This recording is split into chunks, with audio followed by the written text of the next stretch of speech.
Good morning. Good morning. Welcome to the New York City Council hearing on the Committee on Oversight and Investigations, joint with Criminal Justice. At this time, please silence all electronics and do not approach the dais. I repeat, please do not approach the dais. If you are testifying today, haven't filled out a slip, or have any other questions or concerns, please contact the Sergeant at Arms. Thank you for your cooperation. Chair, you may begin. Good morning, everyone. This hearing is called to order, and thank you all so much for joining today. My name is Shekhar Krishnan. I'm the chair of the Committee on Oversight and Investigations. First and foremost, I would like to thank Speaker Julie Menin for entrusting me with chairing this crucial committee and my colleagues for serving on this committee and joining us today. I'd like to thank my co-chair for today's hearing, Councilmember Salvina Brooks Powers, who is the chair of the Committee on Criminal Justice. And additionally, thank you to the representatives from the Department of Investigation, the Department of Corrections, the members of the public, the advocacy group, legal services lawyers who are here, and my council colleagues who have joined us today. Joining us from the council, my colleagues are Councilmember Sandra Ung, Councilmember David Carr, Councilmember Frank Morano, Councilmember Gail Brewer, and we've also been joined by our public advocate, Jumaane Williams, and former Councilmember Jumaane Williams. And Councilmember Caban has joined us online as well. This hearing comes for us at a perilous moment in our country right now, and right here in New York City. Donald Trump and the federal government are testing over and over again in an egregious way the limits of our city sanctuary laws. They have tried all different tactics, from Tom Homan appearing on Fox and Friends with former Mayor Eric Adams, promising to be, quote, in his office, quote, up his butt if Adams didn't deliver on his promise to let ICE agents operate in Rikers Island, to raids on Canal Street, to the horrifying conditions of 26 Federal Plaza, and the incident just last week where a Columbia University student was taken from her dorm after 5 DHS agents entered under false pretenses and no warrant.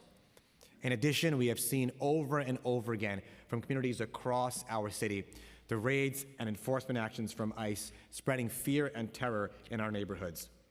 These are all actions of a federal administration trying in every way possible, at any cost, to erode our sanctuary protections. Every single story of escalating force has been an attempt by the federal government to undermine our laws and to cause fear in our communities. Our sanctuary laws protect immigrant New Yorkers. They help them feel safe coming to city government for services, from health care to help with housing to care for their children. It's for that reason that city agencies should be working for us, focusing on the needs of our city, delivering for New Yorkers' needs, and keeping us safe. And they should not be taking on federal immigration responsibilities, collaborating with ICE, and increasing the fear that we all feel every day. When our sanctuary laws are violated, as the Adams administration did and tried to do repeatedly, they leave immigrant New Yorkers terrified, afraid to seek out help from the very city government that exists to serve them. And let's be clear about what our sanctuary laws do in our city. Our sanctuary laws are designed to make sure that city agencies do not assist with the enforcement of federal immigration laws. City agencies are prohibited from using city resources to cooperate with federal immigration authorities. And law enforcement agencies like NYPD, DOC, and the Department of Probation, DOP, are prohibited from complying with detainer requests from ICE except when there are a limited number of public safety circumstances. But we are a city government focused on carrying out city responsibilities and keeping New Yorkers safe. That is distinct and apart from the purpose of the federal government and immigration enforcement by the federal government.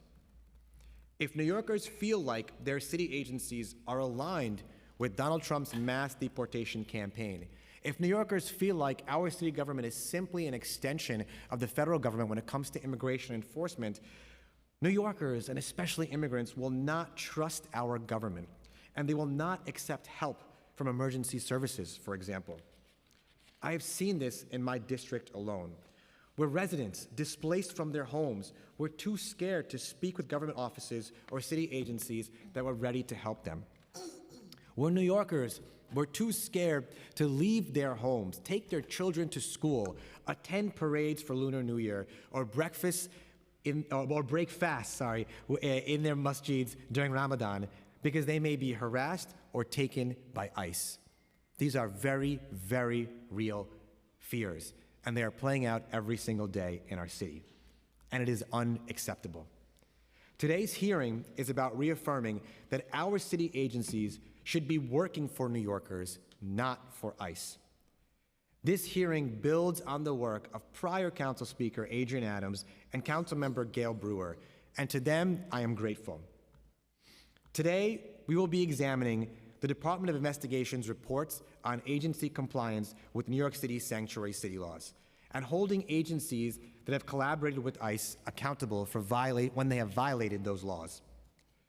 The report found deeply concerning instances of DOC impermissibly collaborating with ICE enforcement.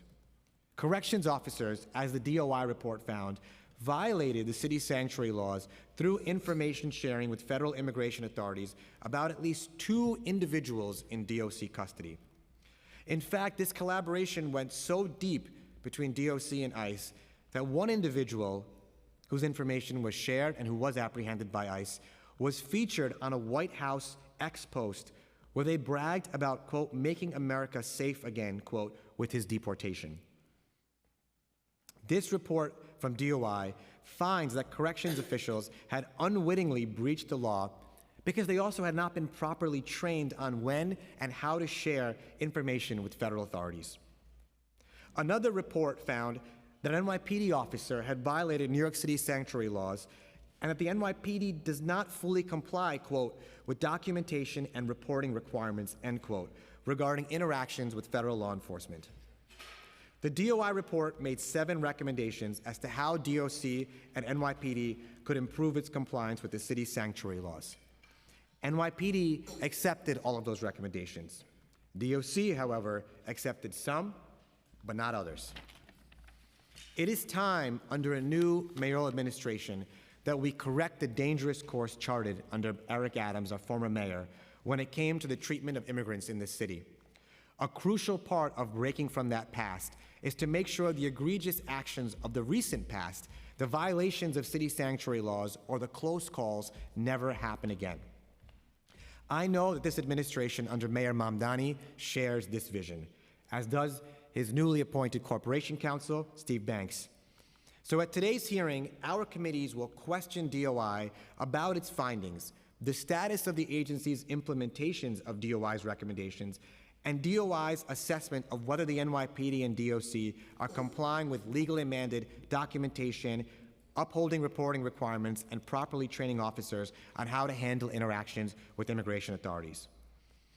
Our committees will also question DOC about the steps it is taking to comply with the city's local laws, to train its officers on relevant legal requirements, and to correct the violations of the past. We need to know what the agencies are doing. Today, we will learn 2 things. 1, is New York City prepared on paper and in practice to defend, to the fullest extent of the law, our sanctuary laws against a lawless federal administration? And 2, are our agencies prepared on paper and in practice to protect immigrant New Yorkers? We must be ready to meet this moment. We must correct the serious transgressions of the prior administration and make sure they never happen again.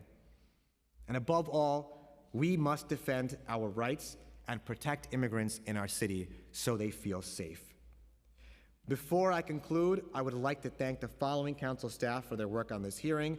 From our O&I committee staff, Nicole Kata, Erica Cohen, Alex Yablon, and Owen Katowski. From the O&I division staff, Meg Powers, Kevin Frick, Zachary Mayer Casayas, Brian Parcone, and Yoni Kurtz. And from my staff, Chanel Martinez, Hunter Divinagracia, and Victoria Opperman. And to everyone who's working in the background to make this hearing run smoothly. And no new council members have joined yet, but I'll make sure to recognize them when they do. I will now turn it over to my co-chair, Councilmember Brooks Powers, for her opening statement. Thank you. Thank you and good morning. I am Council Member Sylvina Brooks Powers, Chair of the Committee on Criminal Justice. I want to thank Chair Krishnan for co-chairing today's joint oversight hearing on the Department of Investigation's report on agency compliance with sanctuary-related local laws, and thank everyone for being here. I know that our colleagues have already been acknowledged, so New York City has enacted a series of sanctuary-related local laws over the past decade to establish clear boundaries on how city agencies interact with federal immigration enforcement. These laws were adopted to protect civil liberties, ensure that city resources are used appropriately, and maintain trust between government institutions and the communities we represent. The reports issued by the New York City Department of Investigation review how agencies, including the New York City Police Department and the New York City Department of Corrections, have implemented and complied with these local laws in practice. The findings highlight areas where policies were followed, but also where gaps in training, oversight, and reporting may have created risks of improper cooperation with the federal immigration authorities. Today's hearing is an opportunity for the Council to better understand the scope of the Department of Investigation's work, including the methods used to identify incidents and the measures taken to ensure that city agencies fully comply with the law going forward. We will also be examining the policies under the Department of Correction regarding sanctuary protections and their compliance under the law. Oversight is a core responsibility of this council, and it is important that we examine not only individual incidents, but also the systems and safeguards in place to prevent future violations. We will be asking the Department of Investigation about how these investigations were conducted, whether additional reviews may be necessary, and how agencies like the Department of Corrections are implementing the recommendations outlined in the reports. We will also hear from agency representatives and advocates to understand how policies, training, and internal controls can be strengthened to ensure consistent compliance across departments. This hearing is not only about reviewing past incidents, it is about ensuring clarity in how our sanctuary laws are interpreted and applied, improving coordination between agencies, and reinforcing accountability when civil liberties are violated. I would like to thank my staff and committee staff for their hard work: Chad Benjamin, policy analyst; Jeremy Whiteman, senior counsel to the committee; Casey Leisky, financial analyst; Julian Martin, my deputy chief of staff; and Renee Taylor, my chief of staff. I thank everyone who is joining us today and look forward to a thoughtful and constructive discussion about how we can strengthen compliance with sanctuary-related local laws and maintain public trust in our institutions. Thank you, and I'll return it back to Chair Krishnan. Thank you so much, Chair Brooks Powers. And now we are going to hear an opening statement from our public advocate, Jumaane Williams. Thank you, Mr. Chair. As was mentioned, my name is Jumaane Williams, public advocate for the City of New York. I want to thank Chair Krishnan and Brooks Powers and the members of the committee for holding this important hearing. New York City is home to more than 3 million immigrants, and this is diversity of tapestry of people that makes our city so special. That doesn't include most New Yorkers who are born from from immigrant parents. That number is even higher. If you go to grandparents, even higher, more than that. Immigrants are our friends and families, our teachers and business owners and civil servants, our neighbors and friends, and so much more. And right now, they are under unprecedented attack on their civil and human rights, and each of us have a responsibility to protect. Similarly, city sanctuary laws are also under attack. New York City has had laws in place that limit how the city can interact with federal immigration enforcement since 1989, when Executive Order 124 was first enacted by then Mayor Ed Koch. City agencies are prohibited from sharing information about immigrants with federal officials unless they are suspected of criminal activity. ICE is not allowed to arrest immigrants at a courthouse or other state government facilities, and the NYPD and DOC are barred from honoring quote-unquote detaining requests from ICE, except in certain limited circumstances. Despite all of the fear-mongering about sanctuary cities, these laws make us all safer. These protections allow immigrants to report crime and serve as witnesses without fear. They do not protect criminals. They don't now. They never have. It has never been about protecting criminals. It is about protecting New Yorkers who live here. Despite New York City's clear policies about when and how local law enforcement can cooperate with federal immigration enforcement, several recent incidents where it appeared that NYPD violated our sanctuary city laws have raised serious concern. In response to City Council requests for an investigation, the Department of Investigations published a report in December of last year. In one of those instances, DOI included that the NYPD had violated sanctuary city laws by accepting a request from the Department of Homeland Security to set up a system where the officer would be alerted if a person facing deportation interacted with the NYPD. Though the information remained internal to the NYPD, this is still a violation of the law. Further, DOI found that in all of the instances, an NYPD did not fully comply with documentation and reporting requirements for their interactions with federal law enforcement. The new details included in the report highlight some of the gray areas in the city's sanctuary laws. Though it is naive to think that no local enforcement officer would knowingly violate the law, the other 4 incidents in the report where DOI concluded there was no violation show that this is not a black and white issue, and there are potentially even more incidences that we do not know about. DOI issued 7 recommendations to the NYPD in this report, which the department thankfully has accepted. And still, with the ever-present threat of full-scale federal invasion, as we have seen in Minnesota, looming over us, the administration and NYPD must ensure that they provide clear information, protocols, and training to its officers and supervisors on how to comply with sanctuary laws and try to eliminate gray areas as much as possible. Gray areas at this time creates fear for folks and is dangerous. This must also be paired with real consequences for officers who violate the law.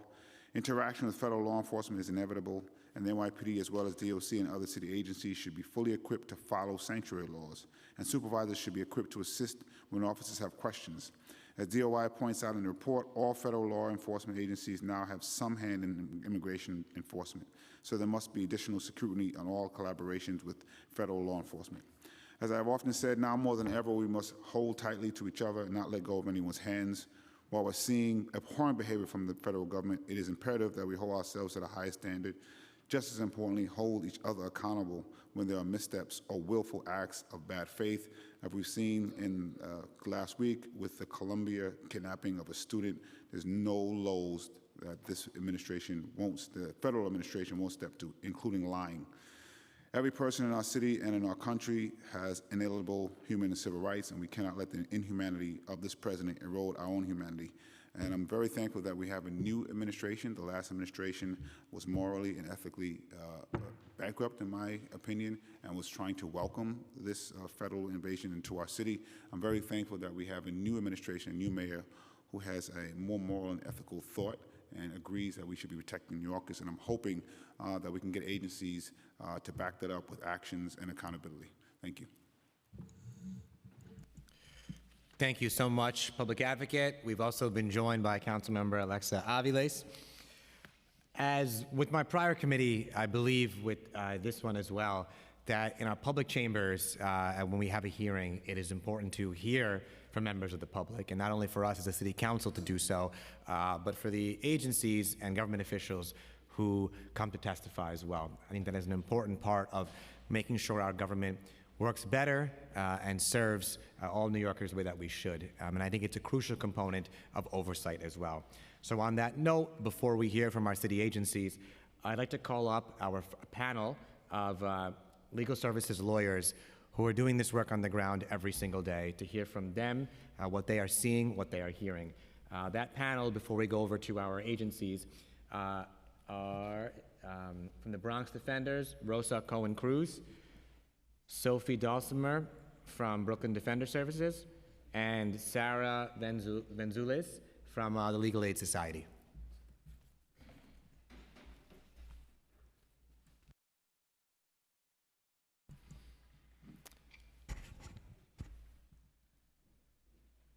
Thank you all so much. Each of you has 2 minutes, and Rosa, we can start with you.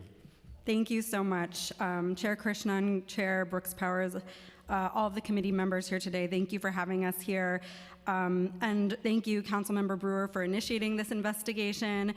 And thank you for allowing those of us on the front lines to testify so that the Department of Corrections can perhaps greater understand just how harmful their conduct has been over the years.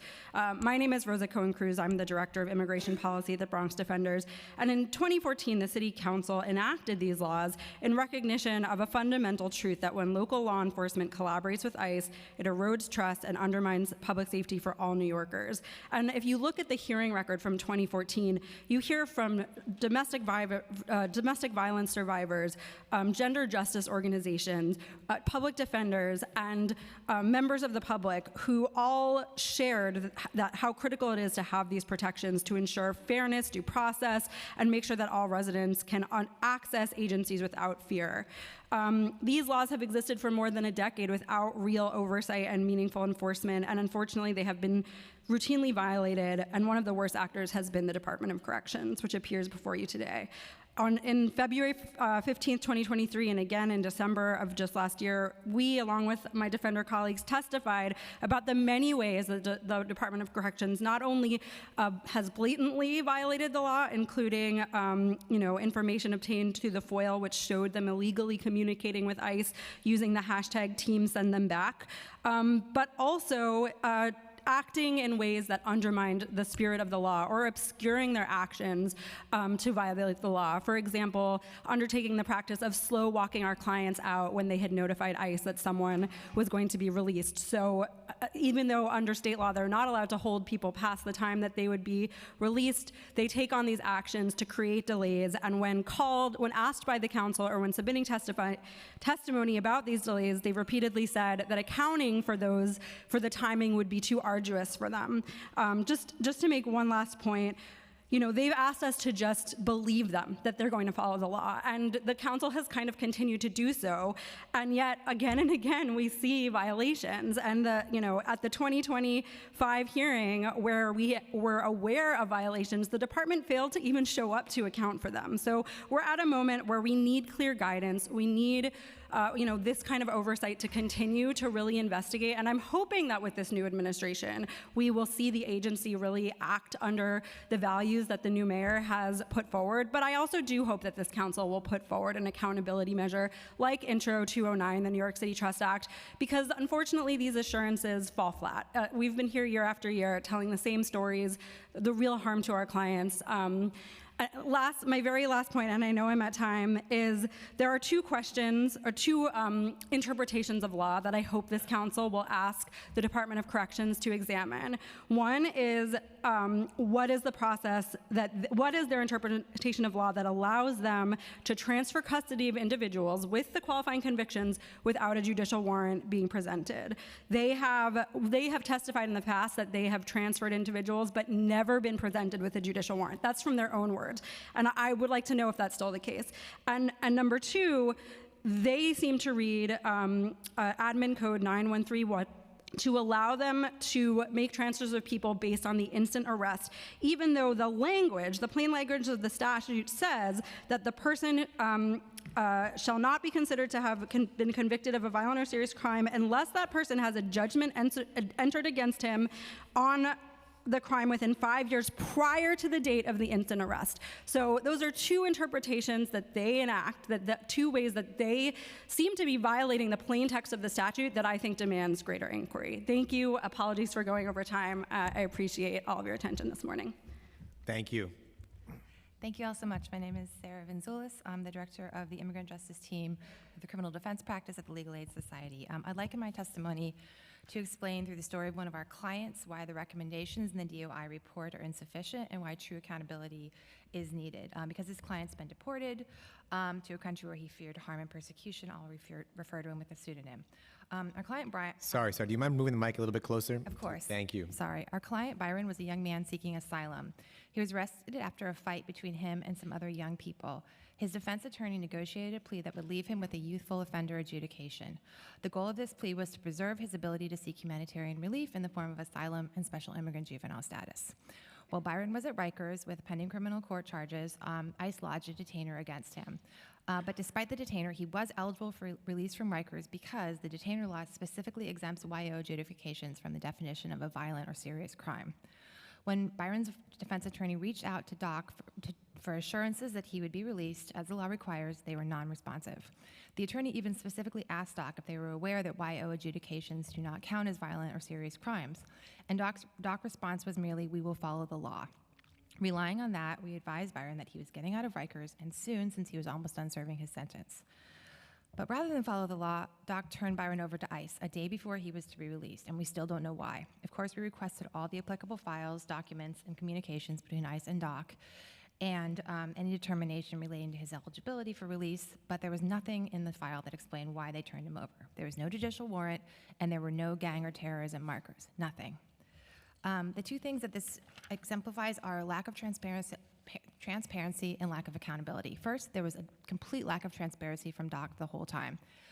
He was never even served with the ICE detainer, which is especially problematic because the detainer itself on its face says that it should be personally served on the person affected. In fact, Doc has never been willing to give us, as counsel, a copy of our client's detainer without a lengthy FOIA request. So when Doc is even less transparent than ICE, that's a problem. Also, it's extremely problematic that Doc refused to do any analysis of whether or not they were going to cooperate with ICE until the day of release. This left us no time to intervene on his behalf and advocate for a proper application of the law. And unfortunately, this problem is also not unique to Byron.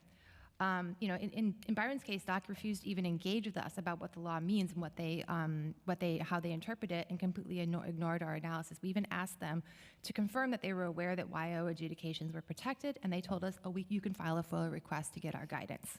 So as you're aware, those take months to be processed.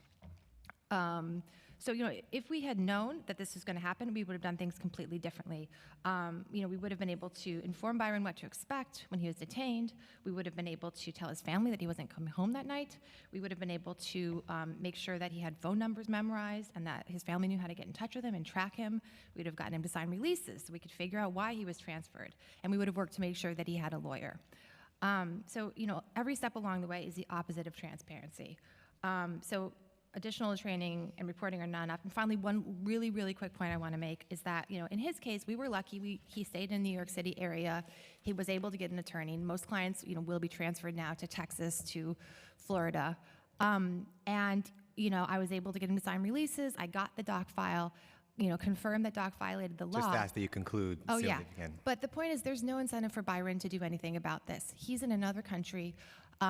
If his name gets in the media and the news on Fox News, it could end up on Fox News. He's at risk. He's putting himself at risk. He's putting his family at risk. So, when I speak to him, I'm hoping to get in touch with him. I won't be able to say, "Listen, Byron, let's investigate this. Let's find out what went wrong. Let's find out, let's hold them accountable." There's nothing in it for him, and so I think there are more Byrons out there because there's no true accountability when Doc violates. Thank you, and I apologize for going over time. Thank you. Good morning. My name is Sophie Dalsimer. I'm an Associate Director of the New York Immigrant Family Unity Project at Brooklyn Defender Services. Thank you to the committee chairs for the opportunity to testify today. New York City sanctuary laws are intended to limit local involvement in federal immigration enforcement, but the DOI reports highlight deeply concerning incidents in which these laws have been violated. The reports should serve as a warning that city agencies are unable to consistently comply with laws that have been in place for a decade. A central concern is the persistent lack of understanding among city workers about what sanctuary laws require and what conduct is prohibited. Frontline staff are often placed in situations involving immigration authorities without clear direction. This confusion is not incidental. It is the result of agencies failing to provide adequate guidance, training, and internal protocols to ensure compliance. Our experience representing New Yorkers reflects these gaps in implementation. We have encountered repeated situations in which Department of Corrections staff incorrectly refuse to release individuals after bail is paid based on the mistaken belief that the existence of an ICE detainer requires continued detention, even where the individual is clearly protected under city detainer laws. As a matter of law, an ICE detainer alone does not provide a valid basis for continued detention once a person has met the conditions of release. And this misinformation can deter families from posting bail, unnecessarily prolong incarceration, and increase the risk of immigration enforcement. This example and those shared by my colleagues highlight the need for consistent compliance and greater training and guidance to all agency staff. Another critical issue raised by the DOI reports is the need for greater data privacy protections.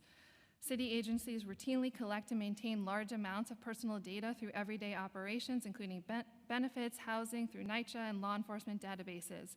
Our policing technologies also generate detailed records about New Yorkers' movements and activities. These systems often contain inaccurate or incomplete, unverified information, yet they can have significant consequences when relied upon by law enforcement or federal authorities. And I'll just conclude by noting that the New York NYPD's gang database is a striking example of the overcollection leading to harm. It's well documented that this database disproportionately targets Black and Latina youth, and that the criteria to justify placement are unscientific, pretextual, and racially coded. Despite these serious flaws, it's been Just ask you documented to conclude soon, sorry. that NYPD has shared this information with Department of Homeland Security, essentially ensuring that a racially biased and error-prone database has become a vehicle for exposing New Yorkers to federal immigration enforcement.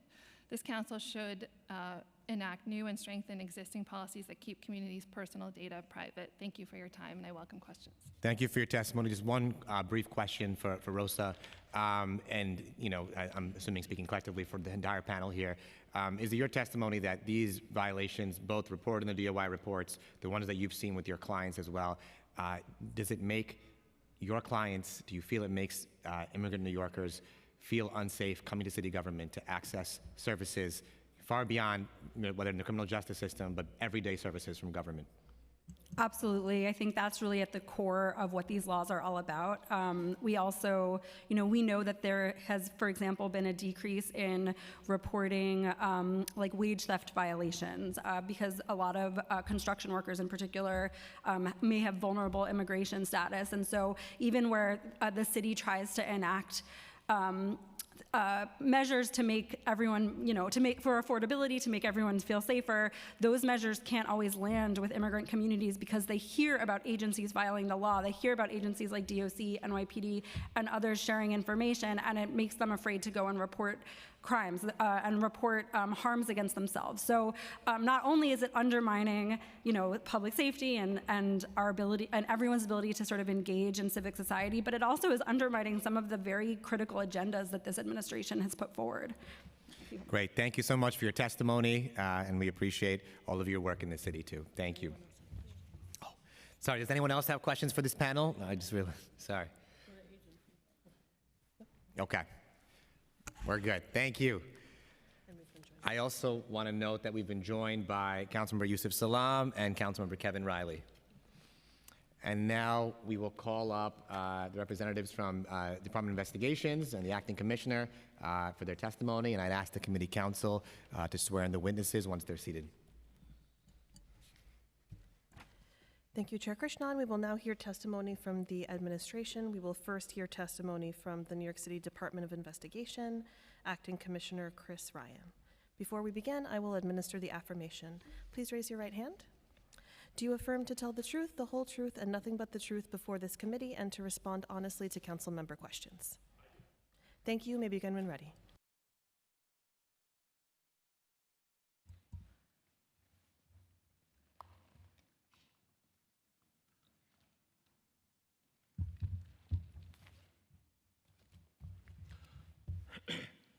Good morning, Chair Krishnan and the Committee on Oversight and Investigations, and Chair Brooks Power and the Committee on Criminal Justice. My name is Christopher. Commissioner, if you mind just moving your mic a little bit closer. Sorry? You do. Thank you. How's that? Better? My name is Christopher Ryan, and I'm the Acting Commissioner of the New York City Department of Investigation. I appreciate the opportunity to provide testimony on the two reports DOI issued in 2025 regarding the City Department of Corrections and the New York City Police Department's compliance with the sanctuary city laws, the local laws that limit how and when city officials can assist with the enforcement of aspects of federal immigration law. These laws and related city policies restrict local authorities' ability to share information about an individual's immigration status, bar city law enforcement from honoring ICE detainers unless specified conditions are met, and prohibit city agencies from assisting with immigration enforcement. It is important to note that following DOI's reports in 2025, the city's sanctuary laws and policies were updated earlier this year through Local Law 63, which broadened some key definitions such as federal immigration authorities and immigration enforcement, and barred federal immigration authorities from maintaining offices on Rikers Island for any purposes, and through Mayoral Executive Order 13, which prohibited the use of city lots as staging grounds for non-local law enforcement operations, among other changes. DOI's investigation resulted in 2 public reports focused on specific allegations involving DOC and the NYPD, and presented New Yorkers with our findings and the details of the violations that DOI substantiated. These reports also explained the importance of the recommendations we issued to strengthen agency policies and training around these laws, which were passed to encourage undocumented immigrants to report crimes, seek medical help, and access other essential services without fear of deportation. DOI's investigation relating to the NYPD began in response to a letter from then Speaker Adams and then Chair of the Oversight and Investigations Committee Brewer on June 9, 2025, which raised questions about potential violations of the sanctuary city laws in 2 incidents. DOI reviewed these 2 incidents and found a 3rd incident during a review of media stories raising similar fact patterns to the initial 2. The NYPD alerted DOI to a 4th incident, and a 5th incident was uncovered during DOI investigations. Collectively, these incidents provided a diverse survey of how the city's sanctuary city laws are implicated in the work of the NYPD. The DOC investigation began as a result of a February 2025 complaint received by DOI. The results of DOI's limited review of officer conduct and the broader findings of the investigation determined that one DOC task force member assisted with immigration enforcement, but was not aware that the information provided to federal authorities was in furtherance of civil immigration enforcement and thus impermissible.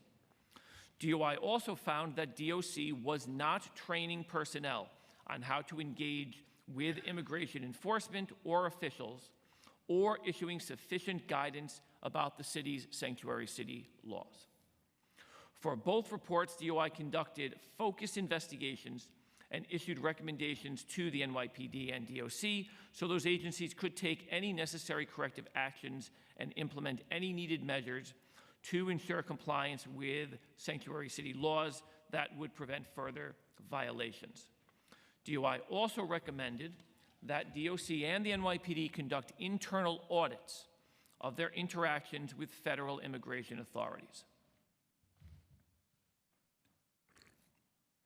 I believe the findings of our reports lay the groundwork for the audit efforts announced in EO 13, titled Protecting New Yorkers from Abusive Immigration Enforcement, which, among other provisions, requires 6 city agencies to develop and publicly communicate policies and protocols regarding their interactions with immigration enforcement authorities on their websites, and to implement training for their employees, contractors, and subcontractors. These agencies, specifically the Administration for Children's Services, DOC, the Department of Health and Mental Hygiene, the Department of Probation, the Department of Social Services, and the NYPD, are also directed to conduct compliance audits of relevant sanctuary laws and to produce a report on their findings. In addition, the EO supports employee and public education efforts on the laws and regulations surrounding the city's interaction involving immigration enforcement, an important element raised in our reports. If the audits uncover wrongdoing or allegations that sanctuary laws and/or policies have been violated, they should be referred to DOI for further investigation. Let me turn to the findings of DOI's reports. In September 2025, DOI issued its reports on an investigation into a DOC Intelligence Bureau investigator assisting federal agents with immigration enforcement that was prompted by a complaint to DOI. The complaint to DOI alleged that DOC officers assigned to a joint task force provided assistance to Immigration and Customs Enforcement agents in February 2025 in connection with the arrest of an individual in DOC custody who is believed to have entered the country illegally. It is important to note that except in very limited circumstances, DOC staff cannot consent to a request from a non-local law enforcement agency for assistance or support to further civil immigration enforcement or to provide assistance or support. However, it is permissible for DOC staff to participate in task forces with other goals, such as bringing charges, even if that work has the potential to have impact on an individual's immigration status. DOI's investigation found that a DOC investigator assigned to the Homeland Security Investigations Violent Gang Task Force did in fact provide assistance in violation of city law and DOC policy. During the investigation, DOI uncovered a second incident where the same DOC investigator provided information to federal immigration authorities about a second person in DOC custody, also in violation of city law and DOC policy. In both instances, DOI determined that the DOC investigator was not aware that the information provided to federal authorities was in furtherance of civil immigration enforcement, rendering the DOC officer's actions impermissible, as opposed to the inquiry actually being in furtherance of a federal criminal investigation, which would have been permitted pursuant to local law and DOC policy. DOI also found that DOC had not provided adequate guidance or training to DOC personnel with respect to DOC's rules and procedures for interacting with law enforcement agencies involved in immigration enforcement. DOC was also not providing any training to its officers or staff about city sanctuary, city laws, or DOC's policies issued pursuant to those laws. Moreover, the requests for immigration enforcement assistance related to the two persons in custody were not reported to the Mayor's Office of Immigration Affairs or posted on DOC's website as required by law. DOI issued 7 recommendations to DOC to strengthen their practices, including providing updated guidance to DOC employees on the city's administrative law relating to immigration enforcement and on how to respond to requests for from law enforcement partners, instructing DOC staff to direct any immigration-related requests from other law enforcement authorities to DOC's ICE unit and the General Counsel's office, conducting a department-wide audit to determine any other identifiable instances where DOC, unintentionally or otherwise, assisted in immigration enforcement, and in accordance with New York City's administrative code, reporting any previously unknown or unreported immigration enforcement-related requests to the Mayor's Office of Immigrant Affairs. DOC accepted 4 of the recommendations, implemented 2 of them, partially accepted 2 recommendations, and is still considering 1 recommendation. DOI will continue working with DOC to ensure implementation of the recommendations that DOC is accepting. In December 2025, DOI issued its report into the NYPD's compliance with laws restricting city assistance with immigration enforcement. DOI examined 5 incidents and identified 1 instance where an NYPD officer violated local law by providing assistance to federal authorities in connection with enforcement of the federal civil immigration law, found that the NYPD does not fully comply with documentation and reporting requirements set forth in the sanctuary city laws, and also found gaps in the NYPD's current policies and practices that increase the risk of improper assistance to federal authorities for purpose of civil immigration enforcement. Broadly, DOI found that the NYPD has been working diligently to ensure that its policies comply with local laws, while still permitting critical partnerships with federal law enforcement on criminal investigations.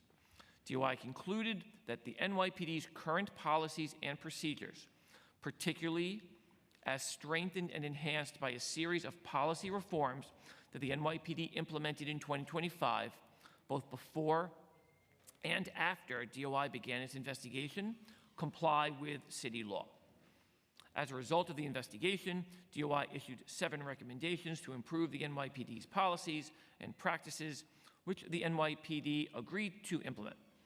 We appreciate that the Council has shown its commitment to the same goals embodied in our recommendations in its recent enactments as well, for example, by requiring that the NYPD scrutinize requests for custodial transfers from all federal agents who could be enforcing immigration laws, not just from immigration authorities.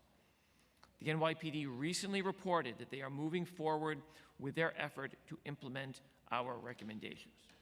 On the recommendations that call for the NYPD to require enhanced review of all custody transfers to federal agents, to adopt a standalone policy on requests for custodial transfers, to improve policies for processing requests for assistance from federal agents, and to adopt guidelines to implement Local Law 246, which restricts non-local law enforcement officers from city property under its control. NYPD has established a working group that is in the process of drafting new policies. On the recommendation that the NYPD provide further training to its officers and employees on how to comply with sanctuary city laws, the NYPD is currently discussing the correct structure for its supplementary training.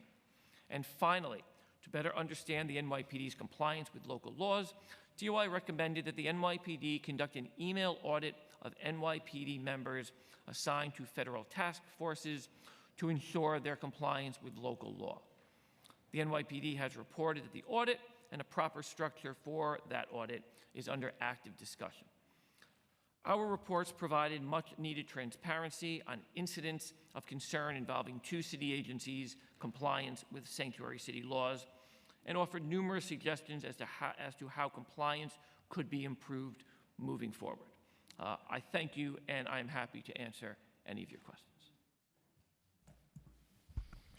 Thank you so much, Commissioner, for your testimony. I have a few questions, then I'm going to turn over to my colleagues as well, then come back to my co-chair and my colleagues, then we'll come back to me as well. You know, oh, and we've also been joined by Councilmember Oswald Feliz on Zoom and Councilmember Susan Zhuang as well. I read both reports that the agency put out last fall, and I thought they were both excellent and really went through what had happened. And what was also shocking to me, too, is we've had hearings on this issue. We've known this has been an issue. But sometimes I don't think it's fully known in the public just the extent of the violations and how close we came to violations by, yes, those within the agencies unwittingly, but also because of a city hall under the prior administration that was eager to cooperate with ICE in any way possible. And so there were some serious instances there that you all documented, and those that we know about or that were stopped along the way. But stepping back for a moment, I think it's also important to really ensure that our public has an understanding of what our sanctuary laws are. They are complicated, they operate in different ways, but they serve a very crucial purpose. So my first question is, just taking a step back, can you explain for everybody what are the sanctuary laws in New York City and why are they important? So there are a combination of both laws and mayoral executive orders that can constitute what we refer to as the sanctuary city laws. And broadly speaking, these are laws enacted to prevent city law enforcement and other city agencies from cooperating with federal law enforcement for the purpose of civil immigration. Exactly as I think you said in your opening statement, to encourage New Yorkers whose document status may not be compliant with federal law, to feel free to come forward, to use city services, to engage with law enforcement, and to become, to be full participants in the life of the city without fear that some interaction with city government will compromise their ability to live their lives here in New York. It's obviously, as to the second part of your question, it's obviously very important. I was a prosecutor for 20 years here in Manhattan.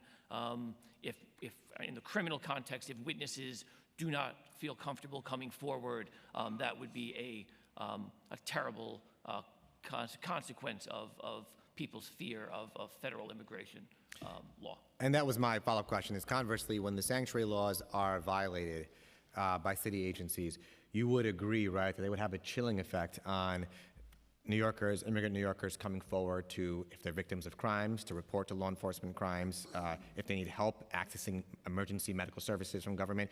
You would agree that those violations would have a broader chilling effect on New Yorkers in the city, am I correct? Unquestionably. Now, understanding that framework and the report that you all did your investigation reveal, let's start with the Department of Corrections, for example, whether DOC had any written protocols for handling unsolicited requests from federal agents prior to your recommendations? Because part of what we're seeing here is there wasn't, despite the guidance, there was not training, that line officers may not have known what the laws were. Did they have protocols in place? And what did your investigation reveal about that for both DOC and for NYPD? Yes, and so both agencies had protocols in place. The point of failure was the dissemination of those pre-existing protocols down through the agencies to the people who would be the ones who really needed to know. It's fine for executives to know the law, but the people on the front lines of the agencies who are most likely to interact with and need this information were not. That information was not being disseminated effectively down through the ranks, and I think our recommendations. Part of the purpose of the recommendations was to make sure that pre-existing policies and any new policies that comply with city directives, when they get developed, are pushed down through the agency to everybody who needs to know them. And what are the timelines the agencies have shared with DOI about implementing these recommendations? So I don't believe we have necessarily. We're in continued communication with both agencies. I don't believe we have any specific timeline for them. NYPD has broadly accepted all of the recommendations and has made significant, as I said, very diligent changes to their policies and the manner in which they disseminate those policies through the rank and file. That has been a very effective to date. DOC, we're in communications and a constant, continued dialogue, both with the outgoing administration and now with the incoming DOC executive staff to clarify any points of our recommendations that perhaps were not particularly, that weren't either understood or any further guidance we could give on why DOI thinks that those recommendations were important. And that is also a continuing dialogue. I don't have any particular time frame. Does DOI have you all given consideration to creating some sort of mechanism to ensure the agencies are reporting back to you all on a more concrete timeline of when they're making these recommendations and how they're doing so? Yes, we are speaking with the agencies as on an ongoing basis. We are, have been talking to the administration as well to provide some other perhaps structure for all of our policy and procedure recommendations that DOI issues across the board to all agencies to come up with perhaps enhanced mechanisms for follow-up and implementation. So the answer is yes. And you noted, and I also want to recognize that we've been joined by Councilmember Lee as well. You also noted before, too, that the different agencies adopted the recommendations to different degrees. NYPD, all recommendations. DOC, I believe you had said 4 accepted, implemented 2. I also noted that recommendation number 6, for example, in the DOC report, the recommendation was the agency conduct a department-wide audit to understand the extent of potential violations or violations within the agency. And DOC responded that such an audit would be impractical and that the agency would consider targeted reviews. Now, that was classified as a partial acceptance, not a rejection, but I do want to understand a bit more of which recommendations by DOC were implemented, the 2 that were implemented, and this one that was rejected or partially accepted, how you characterize it. What was the reason given for that? Don't you believe that's an important one for them to do as well? Yes. So the 2 that were accepted and implemented was DOI's recommendation that DOC instruct all DOC staff to direct any immigration-related requests from other law enforcement agencies to the ICE unit and the General Counsel's office. That was both accepted and implemented. The second is DOI's recommendation that DOC instruct senior officials to confer with senior officials at the federal partner agencies with whom DOC staff regularly collaborates to remind them that DOC staff is bound by city law and cannot assist in civil immigration enforcement under very limited circumstances.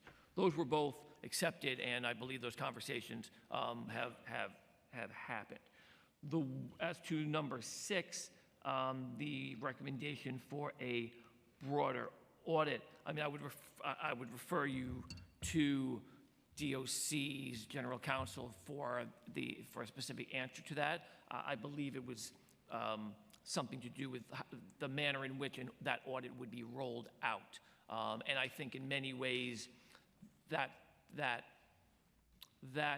recommendation has been supplanted, might not be the word, but overtaken by the work that we know Senior Advisor Mostafi is going to be doing at the mayor's request for all 6 agencies. So DOI's recommendation was again a recommendation to DOC, but I believe the Senior Advisor Mostafi's audit, which is essentially, I believe, what DOI had originally recommended for DOC, will be conducted, and so in some ways that will accomplish the recommendation that DOI issued. Mm-hmm. And just a few more questions before I turn it over to my co-chair. DOI had its investigative reasons for targeting certain limited circumstances that were reviewed. I believe 5 email accounts, or at least 1, and finding 1 correction officer had improperly assisted federal agents. You had your own process too for what you reviewed for NYPD as well. From what you all reviewed, first, why were those incidents chosen? And number 2, from your findings, do you all have reason to believe or reason to be concerned that the violations or potential violations may be broader and more pervasive within both agencies, particularly DOC, given the lack of training that you all found? Yeah. Cool.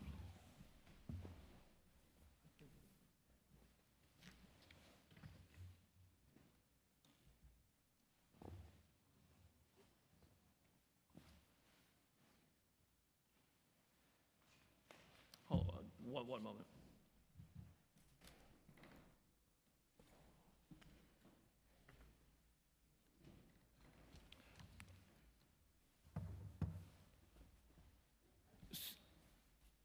So the staff at DOI, we are New Yorkers, and we read the same media reports that all of you do and your constituents do. And so both professionally and personally, we are as concerned about what we're seeing nationally as anyone else, both I think as individuals and as an agency. To your question of I think the manner in which we approached the investigations in both instances were to provide substantive response to the council, both responsive to Councilmember Brewer's letter and the Speaker's letter, and to give the Council as substantively valuable and expeditious response to give an insight as to what's going on in both agencies. As opposed to incorporating, for instance, the type of audit that Special Advisor Mustafi will be conducting, which will take a significant period of time. So we were balancing a substantive response to the Council that would provide immediate, but reasonably quick insight into what's going on in both agencies, and to make recommendations in near real time, while we were seeing the situation in the country devolve as it goes to in relation to immigration enforcement. So there was a balance there. One of the reasons why we realized we don't know what we don't know. And the purpose of our recommendations to both the NYPD and to DOC to conduct their internal audits was to learn whether or not there are other instances that we don't know about. I will say that DOI receives 13,000 to 14,000 complaints every year. We have not been receiving the complaints along this in this subject matter, so that's potentially a good thing. But the reason we asked for or recommended the audits was to answer exactly the question that you're getting at. Are there instances that we don't know about? And the audit seemed like the most appropriate way to filter through. However, we didn't want to wait to issue reports until that time, because that would have taken a lot of time. And given what's happening on the streets in all of your districts right now, we felt that getting you the best information we could in the most expeditious period of time that would still be useful to you was the balance that we thought we would strike. I think that makes a lot of sense. And I guess to put a finer point on that, one thing you just testified to that was very important is we don't know what we don't know. And from what you all revealed, even with the limited instances, showed larger systemic problems, which, for example, a department-wide audit by DOC could address when there's lack of training. So I guess I would put the question a bit differently. Does your report give you any reason to believe that these instances of violations of our sanctuary laws, particularly with respect to DOC, where there was lack of training and lack of an audit, do your findings give you any reason to believe that these were isolated instances?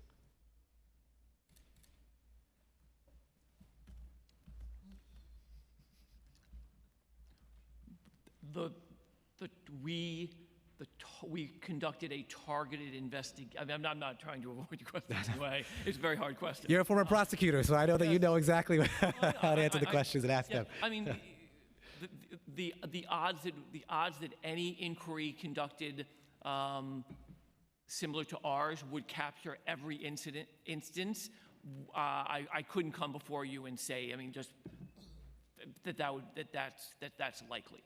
There are very likely other instances that that possibly the agencies don't even know about.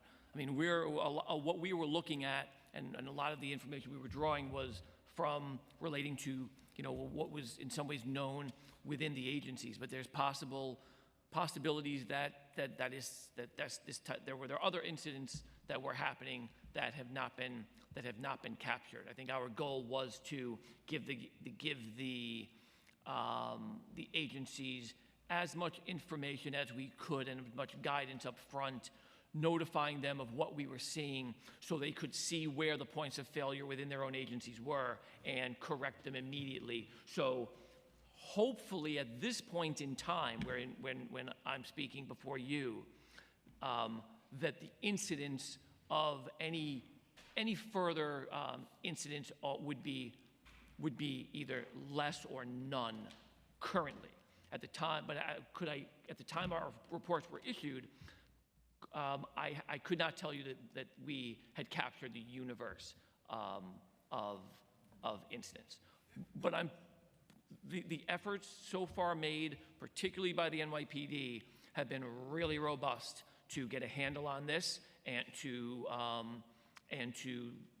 make sure that they're as confident as they can be that these incidents are not happening.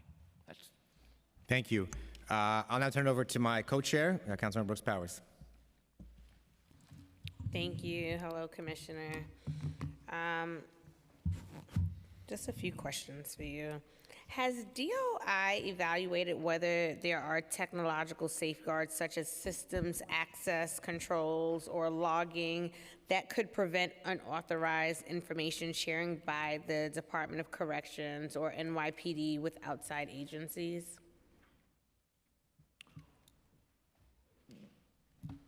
the focus of our report was on the personnel element, that human element, using the technology and knowing not to, if you have access to that information in your day-to-day work, to know to whom you can disseminate it and to whom you cannot.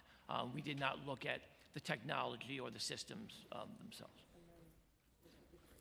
Has DOI considered recommending periodic compliance audits or spot checks to ensure ongoing adherence to sanctuary laws? Absolutely. In both of our reports, exactly that type of audit that the chairperson is suggesting was included. And did DOI identify any systemic vulnerabilities that could allow federal agencies to obtain information indirectly through criminal investigations?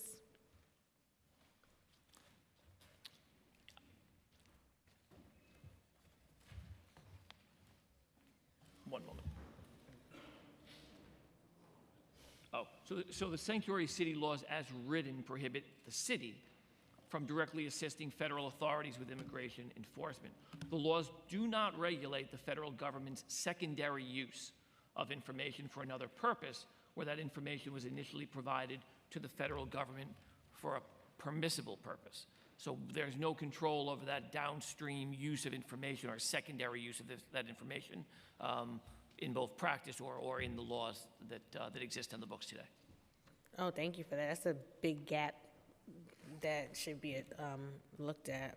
Thank you for that.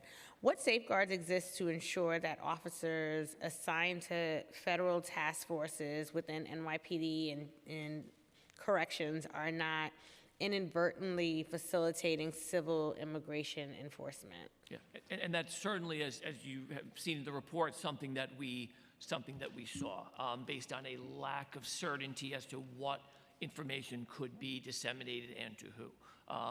There is a much, and I think it's based on the work of the council, the new administration's focus on this issue, and what is being reported in the media.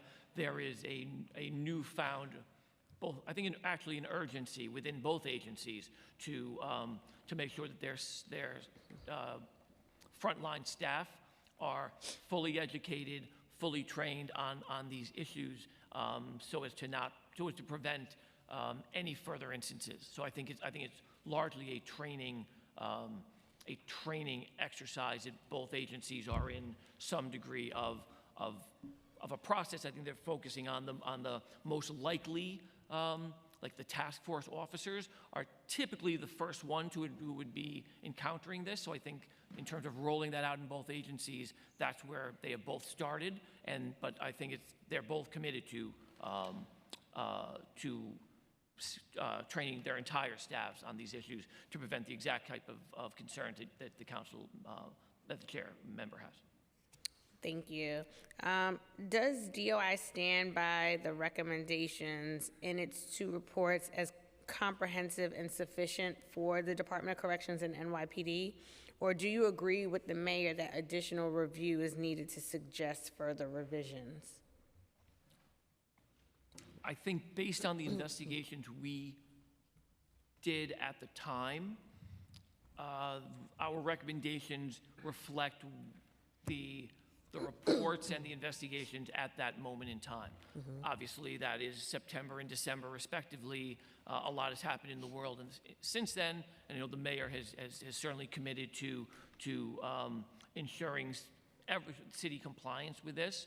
So I would think, like any other good policy with an ongoing situation, a constant review to make sure that the policies are current and up to date and the recommendations are up to date given changing circumstances.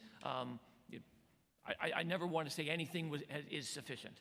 I think we can always, certainly as city government, always do better, and should be keep trying to do better and better and maybe set periodic increments where we reconsider but nothing is ever sufficient. We should always be trying to do better. But I think the recommendations we made, we certainly stand by them, and at the time they were the starting point of this conversation. Thank you for that. I want to pivot to the Fusion Center on Rikers Island. City law bars federal immigration authorities from maintaining an office or quarters on property over which the Department of Corrections exercises jurisdiction for any purpose. However, ICE may still have access to the jail's massive audio surveillance database through a Fusion Center, an intelligence sharing hub conceived and partly funded by the Department of Homeland Security, that the city does not acknowledge. Did your review of the Department of Corrections policies and incidents consider the existence of the Fusion Center?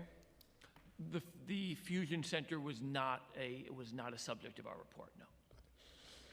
Considering in local law 228 of 2017, where it is mandated that no city resources, including but not limited to the use of city property, shall be utilized for immigration enforcement.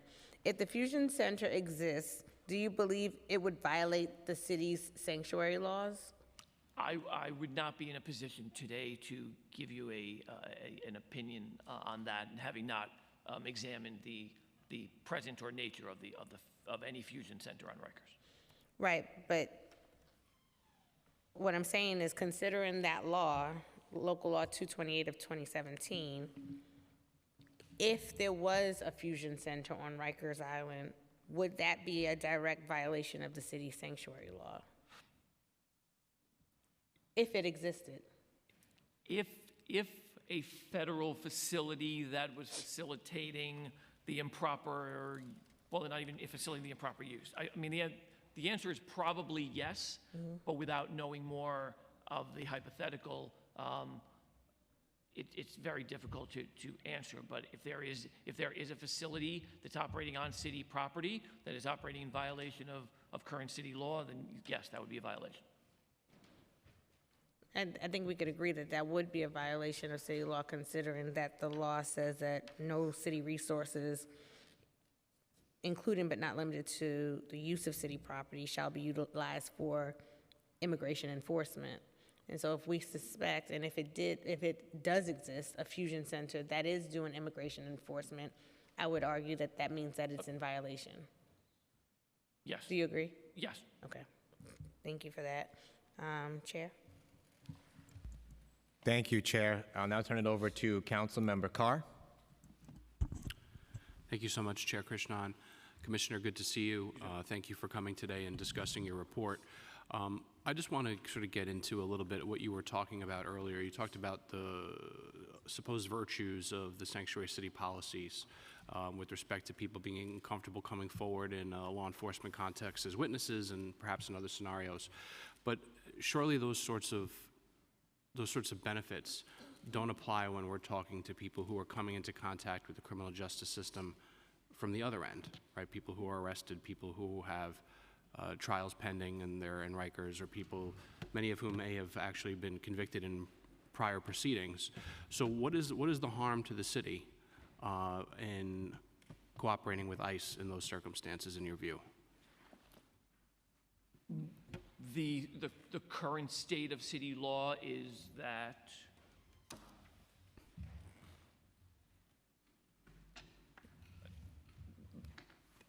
that cooperation on matters of criminal immigration is permissible with city agencies. So the NYPD can cooperate with federal agencies on matters of criminal enforcement. But not immigration civil enforcement, right? That's what I'm talking about, is that what is the virtue of not engaging with ICE constructively in response to their detainer requests? That is a matter that was outside of DOI's report. It's not something we studied. It's not a matter that's.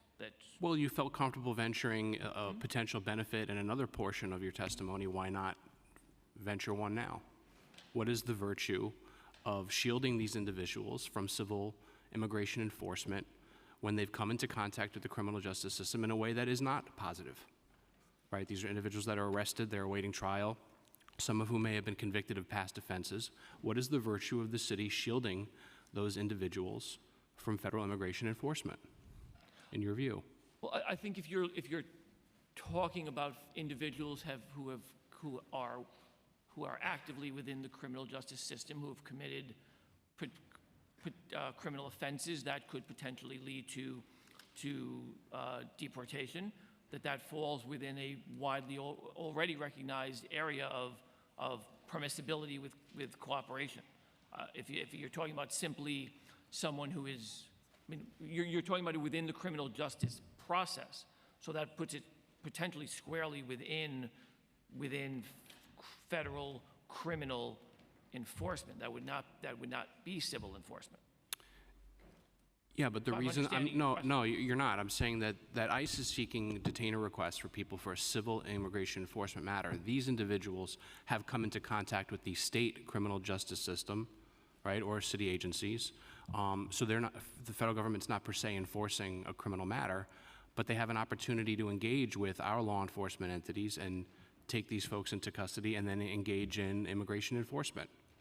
And those folks can have their day in immigration court as to whether or not they should be removed or not.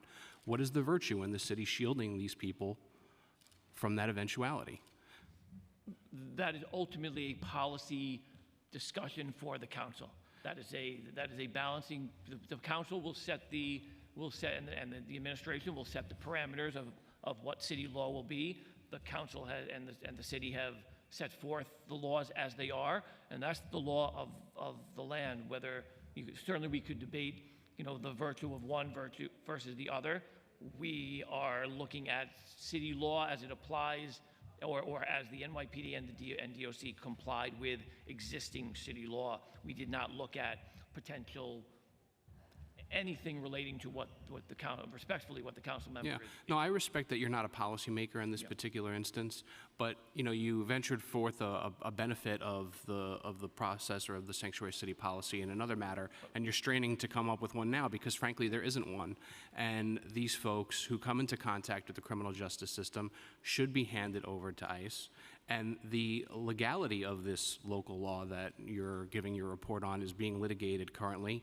The Department of Justice has sued the city in order to enforce the supremacy clause of the Constitution, rightly, in my view.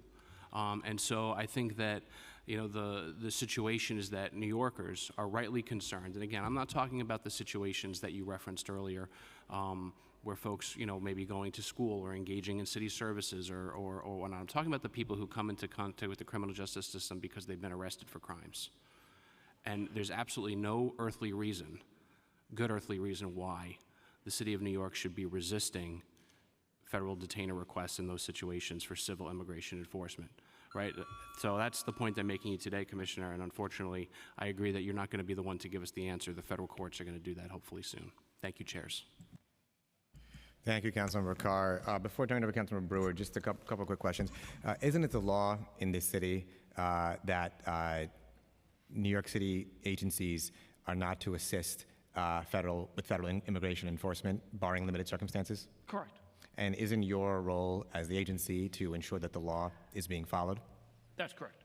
And isn't it also a matter of separation of powers between local and federal government that is the responsibility of the federal government to carry out civil immigration enforcement? That's correct. And it is the responsibility of city government to carry out everyday city functions and services, correct? That's right.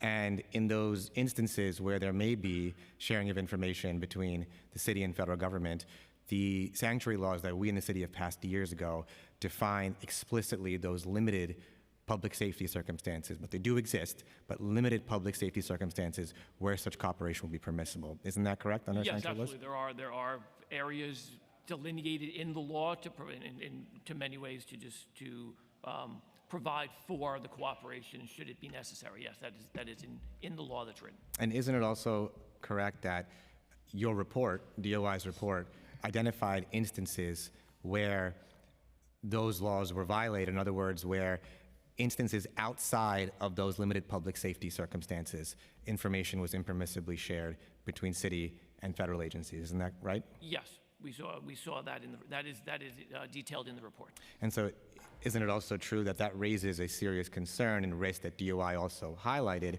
that when the law is not being followed, even with these limited exceptions, there are instances that have occurred where outside of those exceptions, information has been impermissibly shared? Isn't it true that it also raises a concern for DOI in your report that there may be additional instances, there could be additional instances where such information was impermissibly shared outside of those exceptions, and your role is to ensure that that does not happen. Is that correct? Yes, the recommendations we made relating to the audits were to capture exactly that, to determine whether or not there are any other instances that that can be deterred, that can be identified in the past based on that type of audit. Yes. Thank you. On that, Chair Brooks Powers also had one more question that she wanted to ask as well. Commissioner, you also said a structure for an NYPD task force audit is under discussion.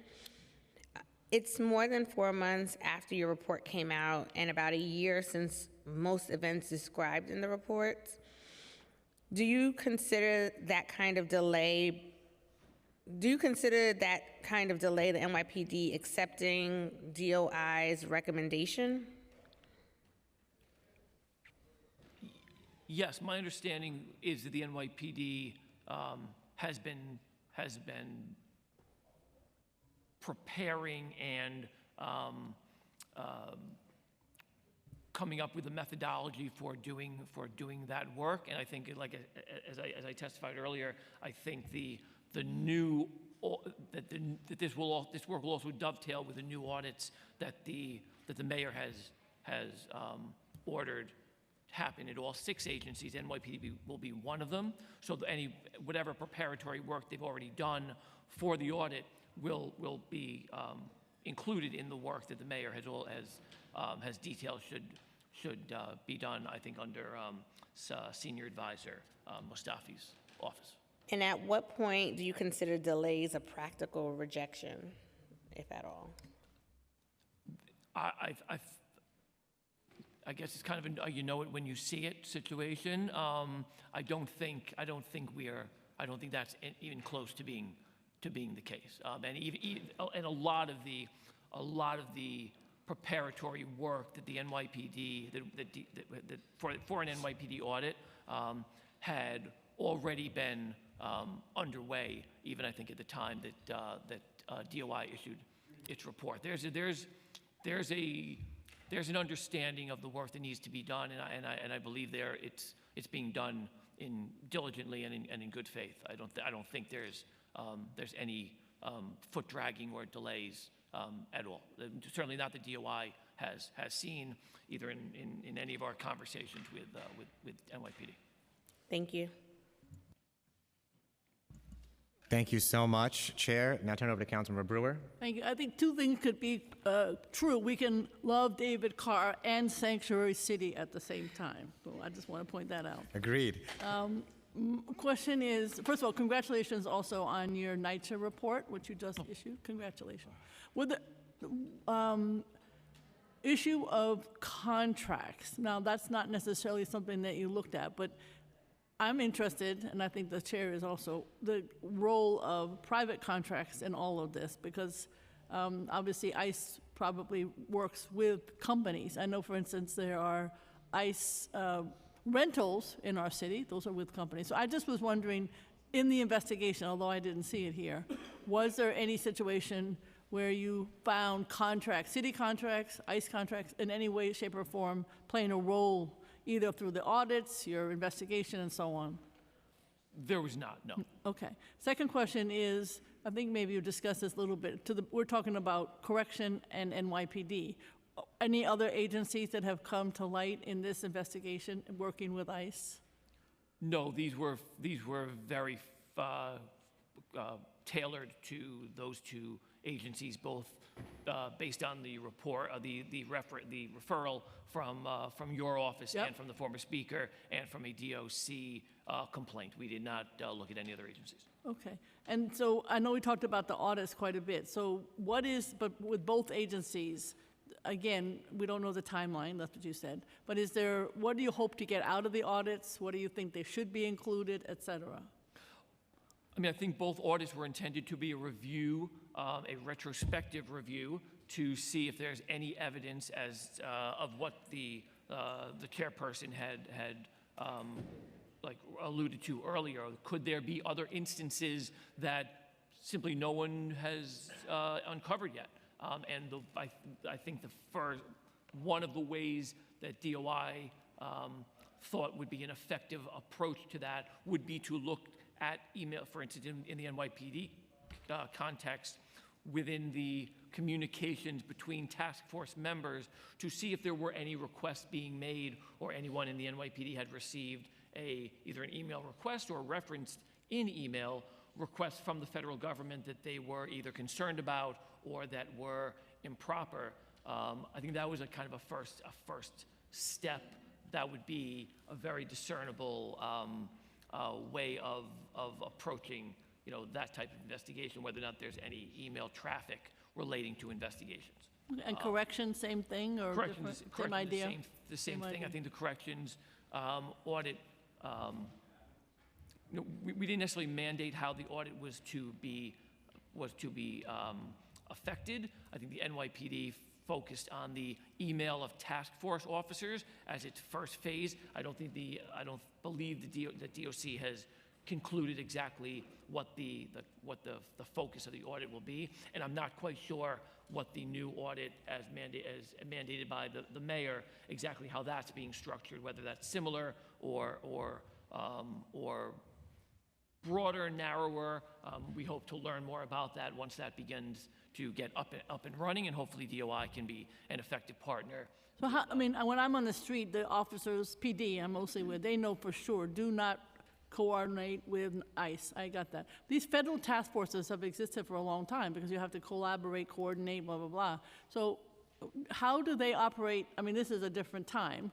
How do they operate now? How are they, as far as you know, similarly to how they in the past? Obviously, there's a different president, for lack of a better word, who is conducting this, I consider them raids.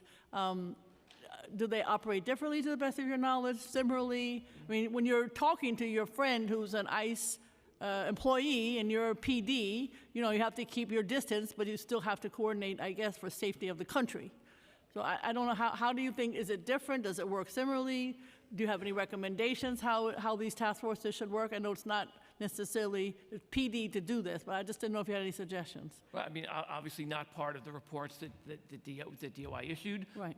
My understanding generally is that the task forces that, as you said, have been in place, Joint Terrorism Task Force, Joint Robbery Correct. Task Force, have been around forever. Yep.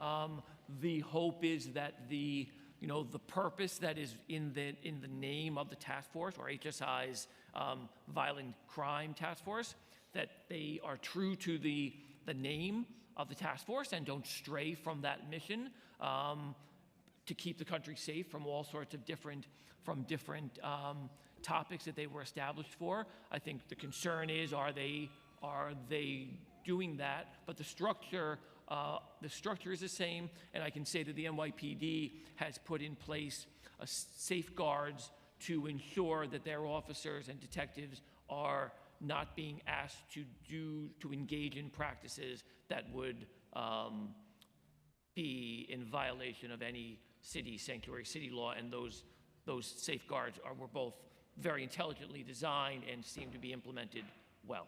Okay, just one last question. Ongoing, because this is obviously not ending in terms of the concern, so I assume the audits will bring up whatever they bring up.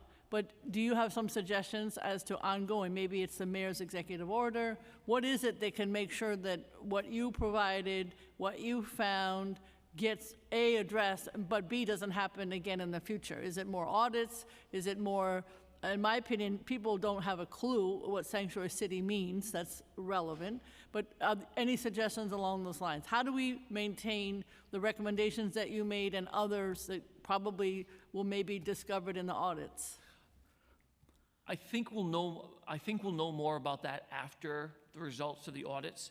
As in my response to the chairperson, we don't know what we don't know. Hopefully, the audits will fill in any gaps in our collective knowledge about what is happening right now, and I think that will be depending on what is uncovered, if anything, in the audits.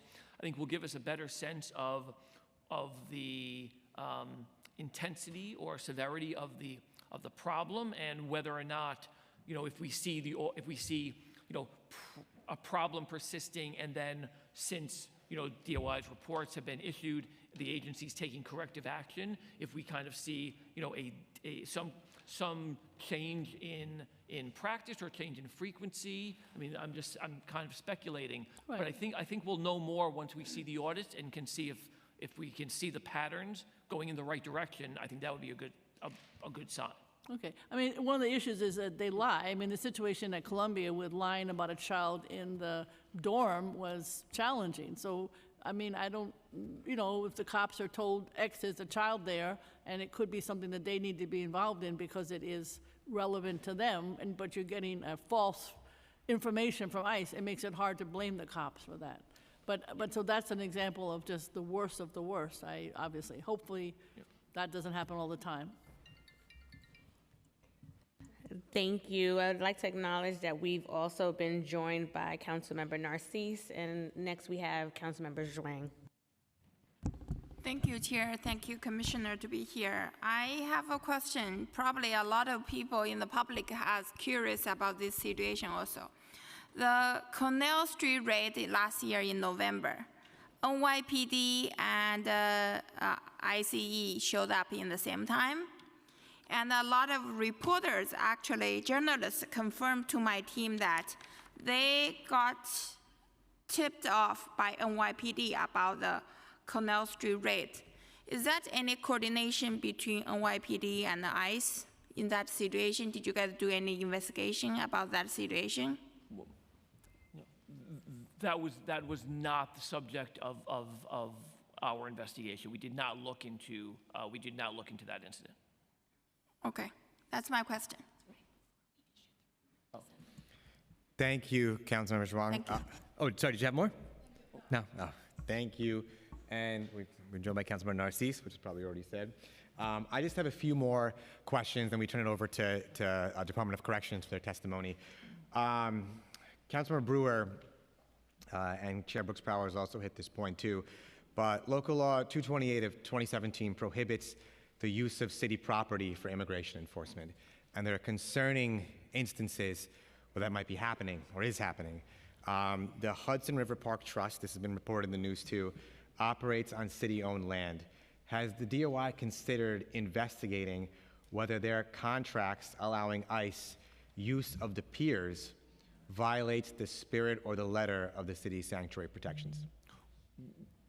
We are aware of that situation, and it is something that if DOI has the jurisdiction to review, we will do so. We are aware of it, and we're considering what our proper role in that would be. Thank you. And I understand that the Hudson River Park Trust is a state city authority, but I do think the city's piers are city resources and land, and that would be something I would hope the DOI would be considering.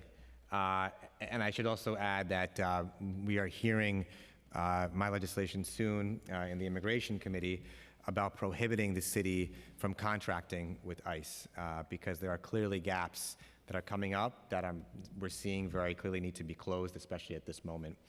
I wanted to go back to the joint task forces subject, and I bring that up because One thing that became clear from the DOI reports too is, and especially now, the way in which there are certainly, city, federal task forces around criminal enforcement, but there's a real concern that those task forces, as we saw in these instances too, can bleed into impermissible information sharing around immigration enforcement. Instances where, for example, individuals were turned over impermissibly after they pled to misdemeanors, even though they were originally charged, and they were not pleading to or convicted of any of the serious felonies or otherwise that would qualify for information sharing. So there's a real question of how to ensure that criminal enforcement and cooperation there does not turn into something that it should not be turning into. One question, and we've reviewed, at length, DOC and what needs to happen there.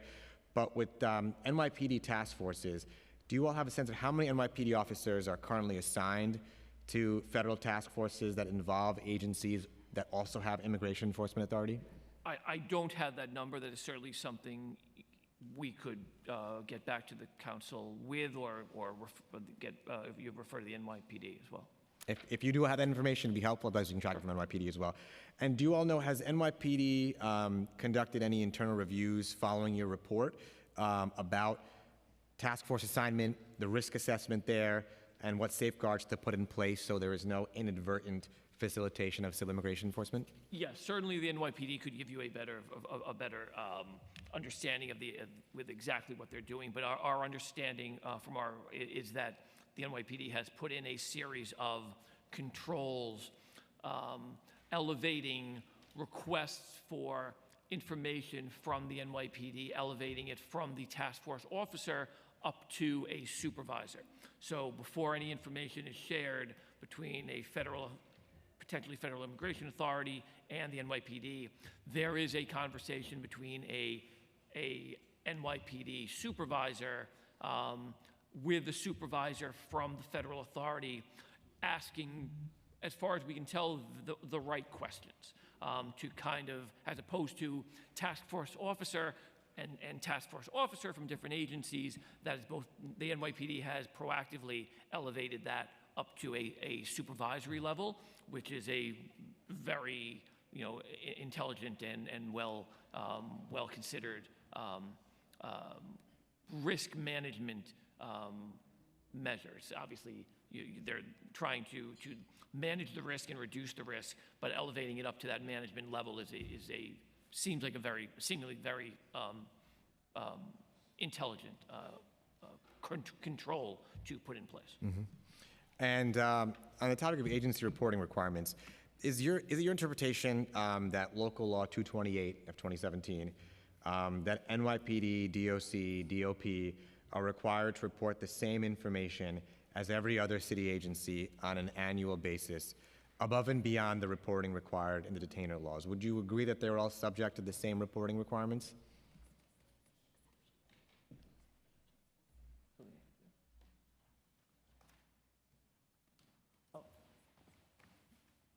So my understanding is that as the law is written, there is no explicit exception for any of those agencies. So they are without such an exception. They are the law is applicable to them as any other agency. There doesn't seem to be anything special about that. Have those agencies agreed with this interpretation, or sent you notice they agree as they've adopted the policy and procedure recommendations?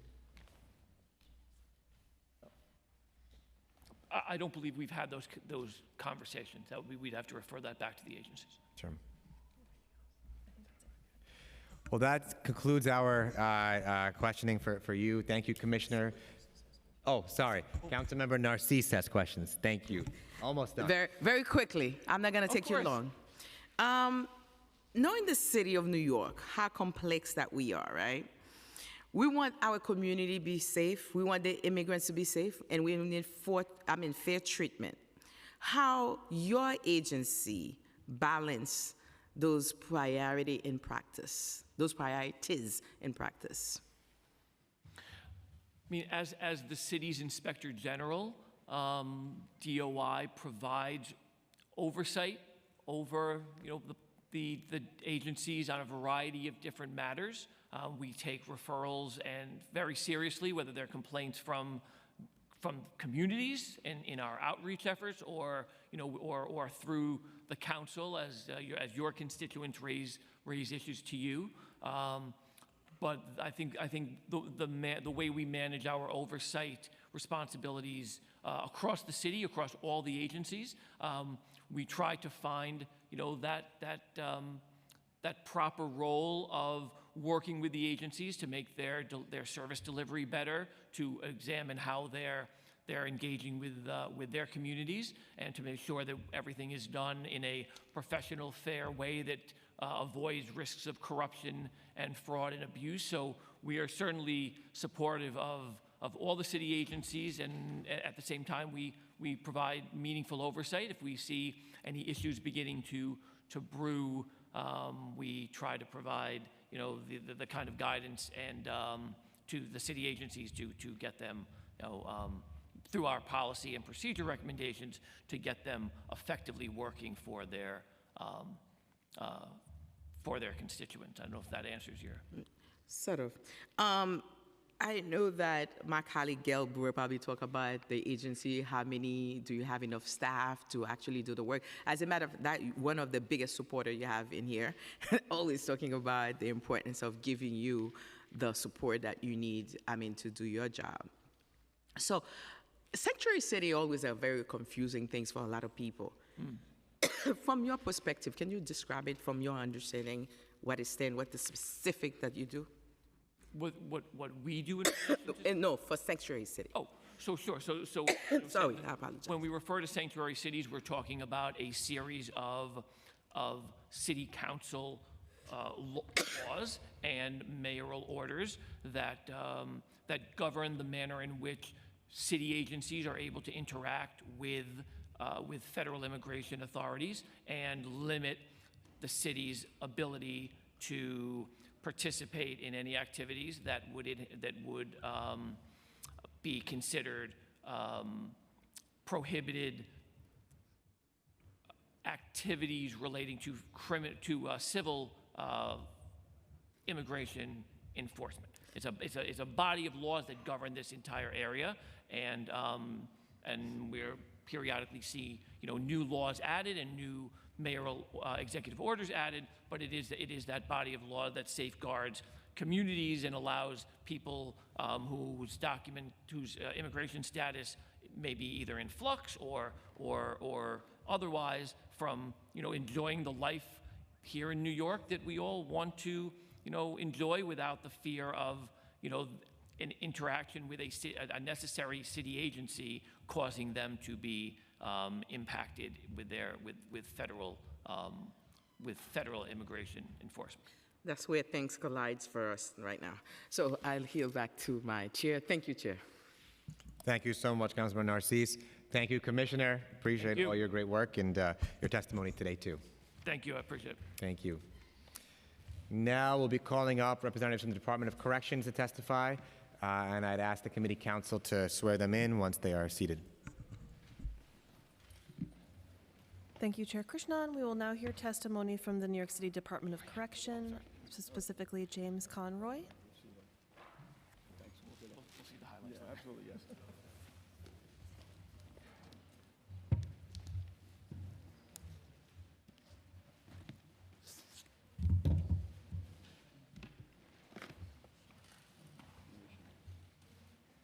If you want to see this.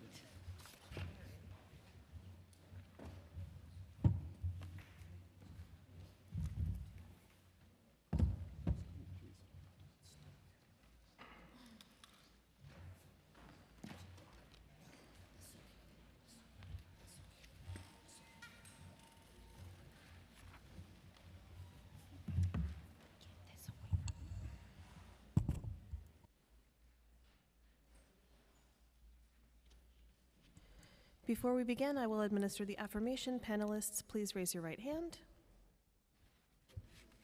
Okay. Mr. Conroy, do you affirm to tell the whole truth, and nothing but the truth before this committee, and to respond honestly to council member questions? I do. Thank you. You may begin when ready. Good morning, Chair Brooks Powers and Chair Krishnan, and members of the Committees on Criminal Justice and Oversight and Investigations. My name is James Conroy, and I'm the Deputy Commissioner of Legal Matters and General Counsel for the New York City Department of Correction. I appreciate the opportunity to testify today regarding the Department's policies governing interactions with federal immigration authorities, the findings of the recent Department of Investigation report concerning DOC interactions with federal immigration authorities, and the steps the Department has taken in response to DOI's findings and recommendations. The Department has largely accepted DOI's recommendations and will detail how they have been implemented to date to safeguard against an incident of this nature occurring again. This issue is one of importance to Commissioner Richards, and our goal today is to be clear and transparent around our process and the steps we have and are taking to address this matter. The Department's longstanding policies regarding interactions with federal immigration officials are grounded in New York City sanctuary city laws. In accordance with these laws, the Department does not engage in immigration enforcement and does not subject its officers or employees to the direction of federal immigration enforcement authorities. As a matter of policy, the Department does not honor immigration and customs enforcement detainers absent a judicial warrant. In accordance with local law, if the Department receives a detainer from ICE, in some circumstances, ICE will be notified of an individual's discharge, but only if the individual in custody has a qualifying conviction as defined in local laws, meaning a conviction for a violent or otherwise serious crime within the past 5 years, or is identified as a possible match on a federal terrorist screening database. The request also must be supported by documentation establishing probable cause that the individual is subject to removal proceedings. This notification can be made in advance of or when the discharge process begins. Importantly, the Department will not detain an individual beyond the time that the individual is authorized to be released from custody. Perhaps most significantly, if any of the required criteria are not met, meaning no qualifying conviction or no match in a terrorist screening database, DOC will not communicate with ICE about the individual in question.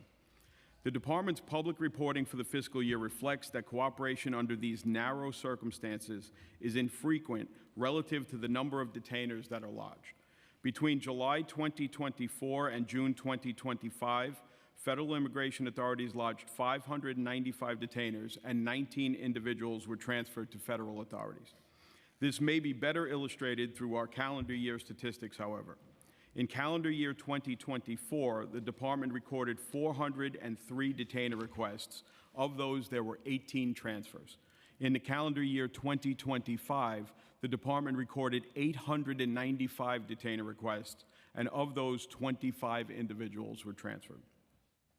In September 2025, DOI issued a report that examined conduct by an investigator in the Correction Intelligence Bureau, who was assigned to a joint federal task force.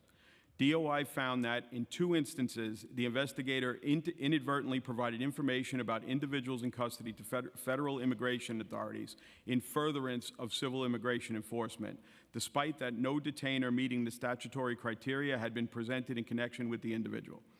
DOI further concluded that this assistance violated city law and DOC policy.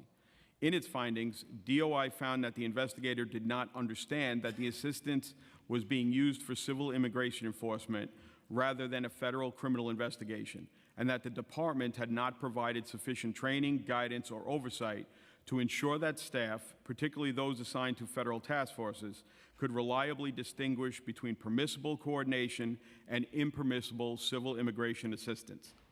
While DOI found that the investigator did not intend to violate the law and did not appreciate that the assistance was being used for civil immigration purposes, the fact remains that city resources were used in a manner that is inconsistent with the local laws. The conduct described in the report, although inadvertent, should not have happened. The sanctuary city laws are clear, and the department is bound and complies with them. We agree that clear guidance and robust training are necessary to ensure that these types of incidents do not occur again in the future.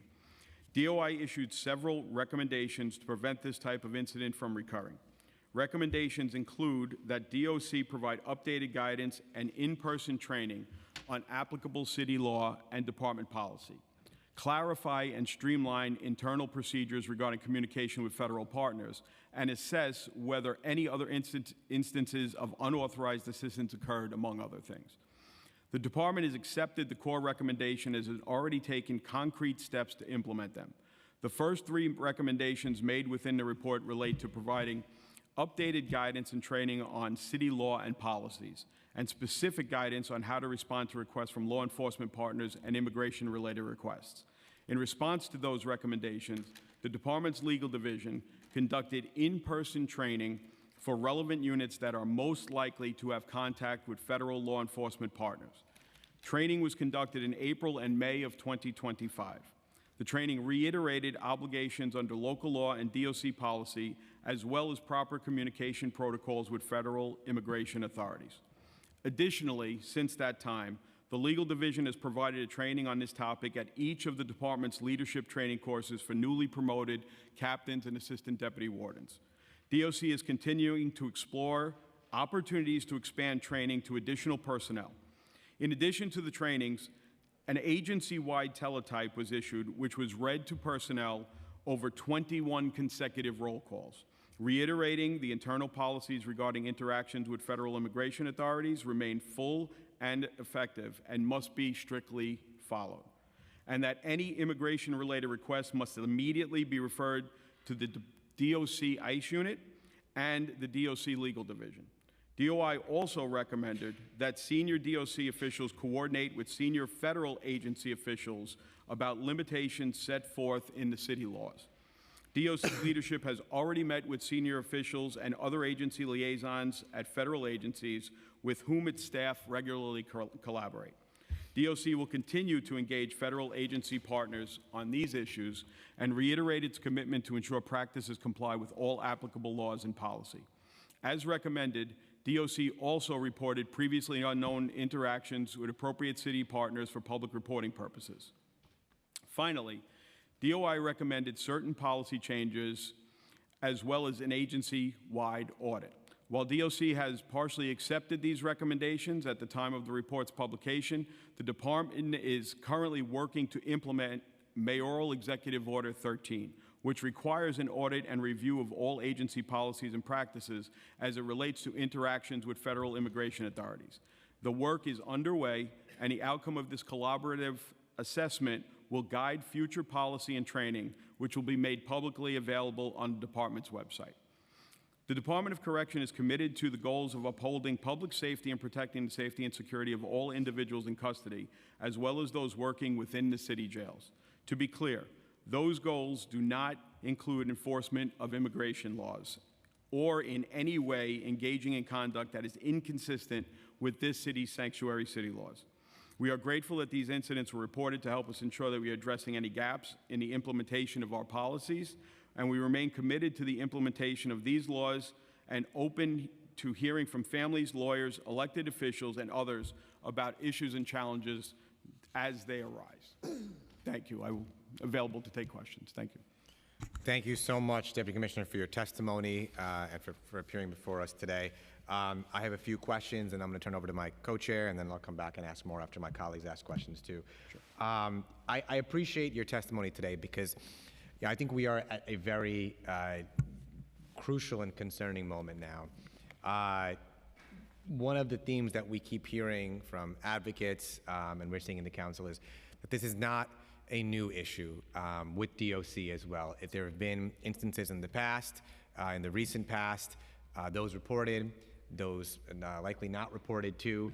And I think, what is new now is a mayoral administration and leadership at DOC that is committed and shares our vision of addressing these issues. So we have this conflict here between what's happened in the past repeatedly without seeing change despite our hearings, but new leadership that shares our vision. And what I'd like to do in a constructive way is see how we can once and for all address these issues so that what happened under the prior mayoral administration, we break from that past and it does not happen again, but we make concrete efforts to do so.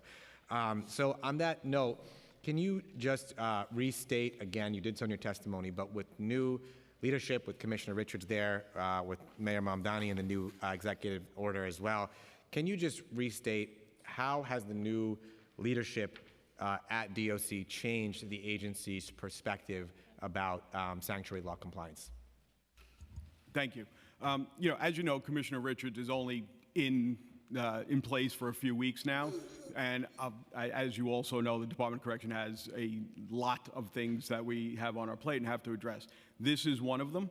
Obviously, with Executive Order number 13, it required us, and we have already begun to engage with City Hall and the Interagency Response Committee, if I misstated the name of that, but with the committee, to begin the steps to enter into this audit and figure out how to do that more robustly. Commissioner Richards is clear that his vested interest in this agency in collaboration with our city partners is in accountability and transparency, and that is his mission statement, to everyone in the department and to, city partners, and including the council. So that is what we are going to be doing and working towards. And again, we've already begun the work of conducting this audit to be in compliance not only with the emergency order, Executive Order 13, but also just to look at our current policies and practices as both the Department of Correction and City Hall will be doing to see how it informs future adjustments. And, I'm glad to hear that, because I do think, as we saw, and you probably heard with our prior questioning with DOI as well, these instances are likely not, we know, not isolated instances, because there was a pervasive lack of training within DOC, and officers that are part of these larger efforts that are communicating unbeknownst to supervisors, in violation of the law. They may not know the law themselves. It's just what we see from all of the DOI investigation, which was not that long ago, it was just in the fall, was that these are systemic issues within the agency. And so, and again, that DOI report came out in September of 2025. So, DOC is a very big agency, knowing government well. These things take time, so I suspect that these issues are still present as they were back in September, and they will be now too for you all to address. My question is, given the recent executive order,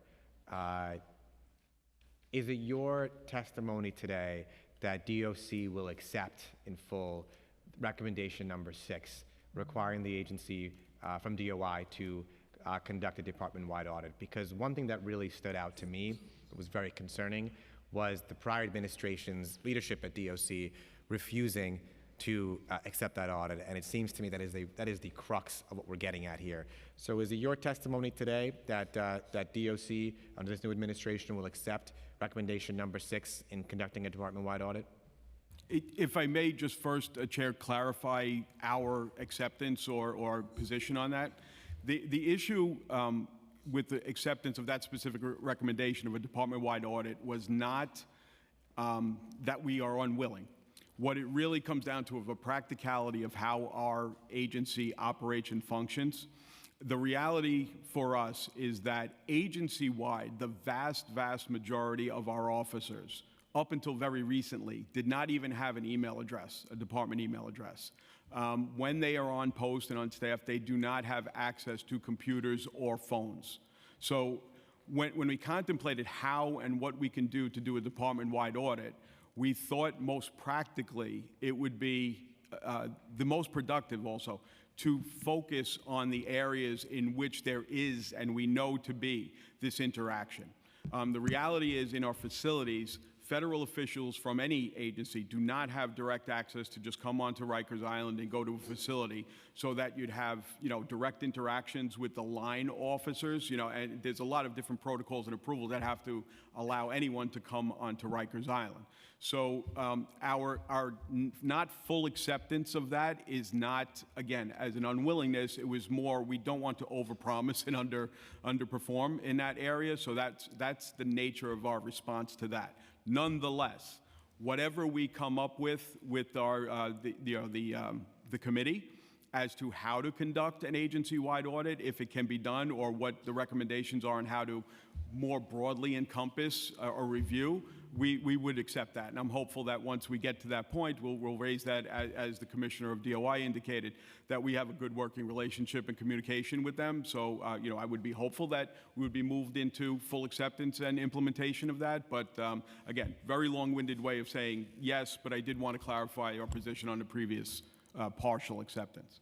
Understood, and thank you for the clarification. I think the challenging thing, and we'll go into it, more in a bit too, is that, despite that perspective from DOC, there are always in the details of it, the cracks, the gaps, and things that happen. So when the agency doesn't commit to it, especially in a moment where you had a prior administration that was overtly wanting to cooperate with the Trump administration, and for reasons we don't, this is not germane to this hearing, but I've made very clear that part of it had to do with the corruption indictment and the plea, and the dropping of the indictment.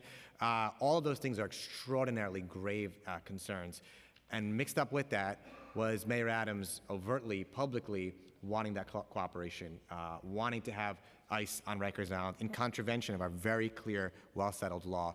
So not accepting that requirement in that context signaled a lot more that I would hope is going to change now. And it would be our expectation that both in compliance with the executive order, that DOC is also communicating with DOI, that we can get to a place where you all are fully accepting that recommendation, because that is, I think, necessary given the systemic issues we've seen here. My other question was, has the appointment of a federal receiver changed DOC sanctuary law compliance practices or responses to DOI's recommendation? How do you see that interacting?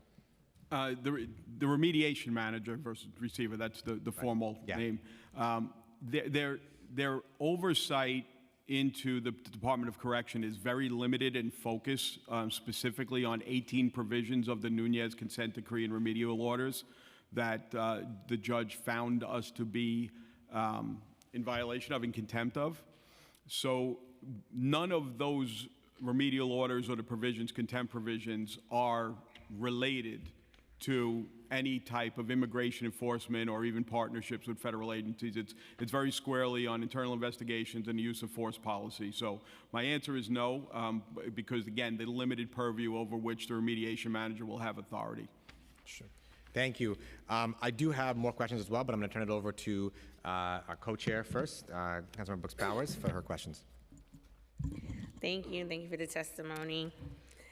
In response to DOI's 6th recommendation, you state that an agency-wide audit is impractical, but would consider targeted reviews of emails.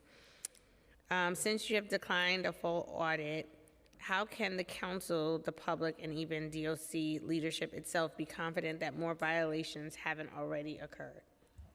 Thank you. As I stated earlier, the focus of the audits and the targeted audits and the training, to be quite honestly, that we've initially rolled out is on those personnel that we have that would really have direct interaction or even the risk of interaction with any federal officials, particularly those in immigration enforcement.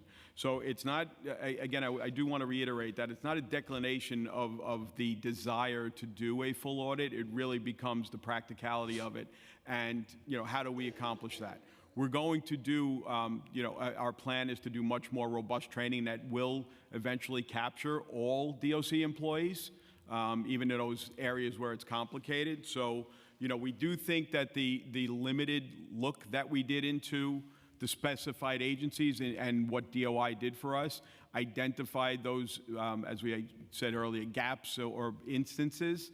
And we don't know that necessarily expanding out to, I guess, the only practical way would be to go to each officer and say, have you had an interaction, have you interact, it's just impractical. So it really does, I don't want to characterize it as a declination to conduct this. It just is getting to that point of how we do it most effectively to capture what everyone, including ourselves, is looking for.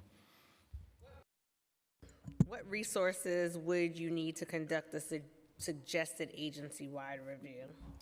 It's hard to say right now, and I would really like to have further conversations with the committee and City Hall before we do that. I don't know that any are necessary really right now, so we could look into that. But again, I would reiterate that Audits are very often done by email searches and other access to computers, most of which our uniformed staff do not have or have only received recently.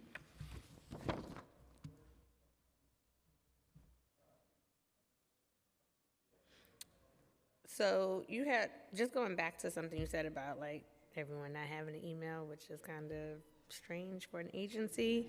But how do correction officers communicate with each other typically? Verbally.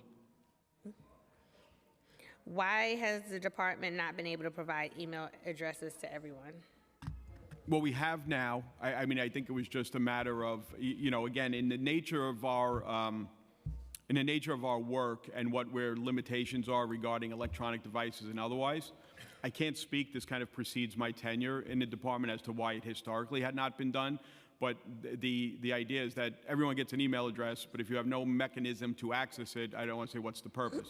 We've now since given it so we could do the more effectively roll out DCAS trainings, like the online trainings and informational kind of flyers or informational emails. But again, still at the same time that the officers are not assigned, unlike NYPD, everyone is not assigned a department phone and doesn't have access. There's not an individualized terminal and computer to which they could access anything. It's really a physical, hands-on, in the housing area job. So that's the reason. But So if officers are communicating through phone or in person, as you stated, does that mean that those conversations would not have been captured in the audit? well, but I think we're saying that they're not emailing and phoning. So right. Right, so it's not captured I mean, in the audit. we can't do we can't do a practical, quick, easy assessment into those communications because there is no electronic capturing of that. You can't look at the phone records to see who communicated with whom because there are none. Same thing, emails, there's no assessment on a department-wide basis. Again, I don't want to imply that we're not doing that for the people who have that and who have these interactions, but on a wide-scale method, it's just impossible. So yes, I'm sorry. I mean, Again, I think that's a bit alarming just in itself because that means that there's a lot of information that when you think about the need for transparency from a legislative perspective and from the public in terms of advocates, there's a glaring vacuum that exists right now where we're not able to do a full audit if there's no way to track or trace or report this stuff. I'm sorry. I would add that even in the DOI investigation, when these violations were found, they were through email.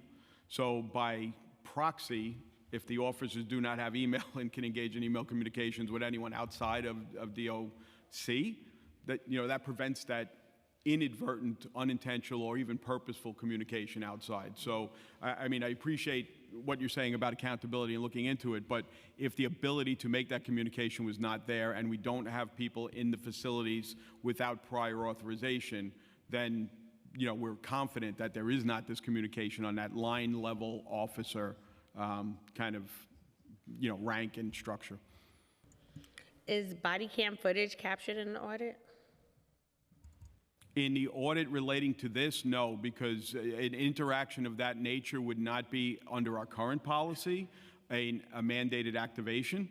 Nonetheless, I mean, we do have, a very robust camera system department-wide, but we've not found an instance that would warrant, such a wide-scale review, again, because that's covering our facilities, and we don't allow these federal partnerships to come into our facilities without some collaboration with one of our other investigative units. And just for point of clarification, are you saying now that all DOC employees have access to an email account? I believe that to be so. I don't want to make that affirmative representation. I know we were rolling out to all members, but yes, the intention is for all members of DOC to have an email address. I just don't know if we're at full implementation, but we're largely. What's the timeline for full implementation? I think it should be done, but I don't want to make that, we're under oath, so I don't want to make the representation and say we still have, 10% to go. But I believe that to be the case. We should be imminent if it's not done already. Okay. And have you conducted any email audits prior to the report to determine whether your staff is complying with relevant sanctuary city laws, or, was this not like a thing? We did do an email search relating to, there was federal testimony, I think that was supposed to be given by the previous administration.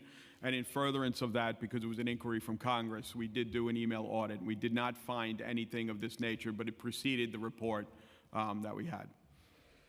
And have you made a final decision on recommendation 4, where you said you would, quote unquote, consider mandating Department of Corrections, ICE unit, or legal division to ask other units if they have received civil immigration requests? We've not made a decision, and that's going to be part of the recommendations, hopefully from the, the committee's recommendations during that part of the audit. I will say this much, however, we actually, the consideration for that is not in its concept or the benefit to it. It's actually if ICE unit or legal are the ones to be making those inquiries. We have other units that might be better positioned and considered to do that, but nonetheless, we still have to get to a policy place where that's implemented. I think we will be there. Again, I don't think that certainly will not be a rejection. We'll get to a point where there's some level of acceptance on that. It's just a matter of how we do it and who does it.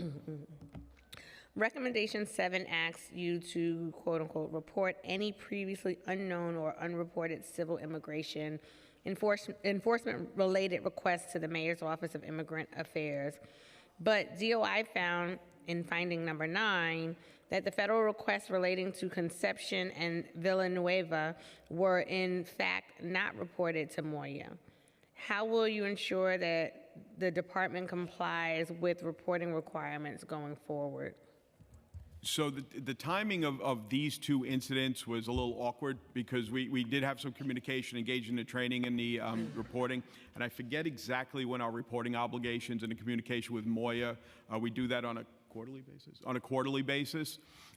We did recently call Moya to make sure that we had made that notification, and they reminded us that we had conversations about this when the report was released publicly, but at the time, DOI concluded their report. We had not had, I don't know if the quarter had ended. So nonetheless, we are continually, and we always do this when we have this quarterly reporting, we do inquire with those units that I have identified as the most primary and likely to be in interaction with any federal immigration authorities.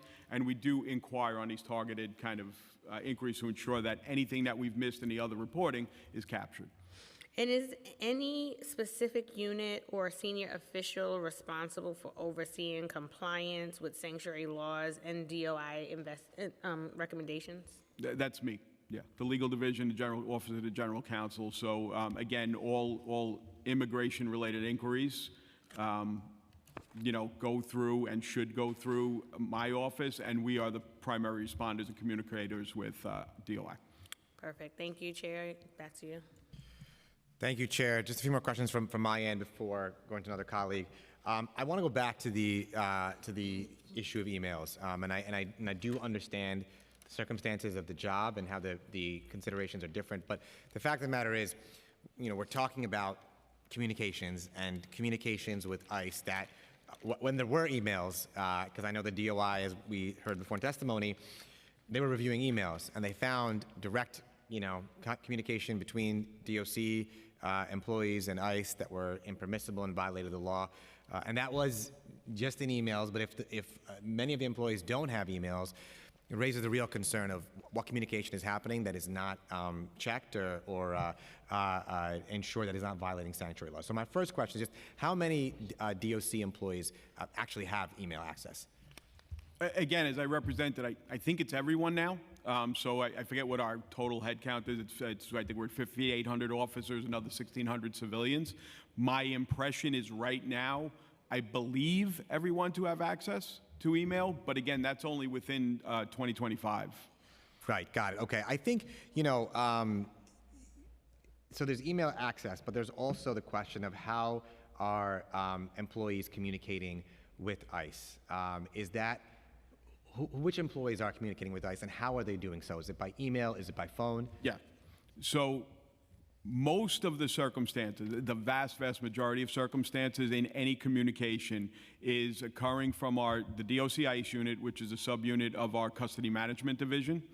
and it's in relation to the receipt of detainers and the anticipated release date of anyone who has or may have a qualified conviction or meets the criteria under 9-131. So that is an email communication. Because my concern, and have you all seen this within the DOC as well, or reviewed it, is what mechanism is there to track any phone calls between DOC employees and ICE? We saw some instances over email, and because there was a written record, and that was why a written record was important, was, you know, the DOI was able to identify these flagrant violations happening. But if there are phone calls that are happening, what mechanism does DOC have in place to ensure that there are not impermissible phone calls happening between DOC employees and ICE agents? And, you know, obviously we're talking about an agency that does record phone calls between those who are incarcerated and otherwise. So what can we do here to ensure that there are not those impermissible phone calls happening? I think, you know, we do have the ability to look at phone numbers. You know, we don't record employee phone calls. We would have the opportunity to look, and that might be part of what we perceive as a good next step in the audit process when we engage with the city and the committee on this.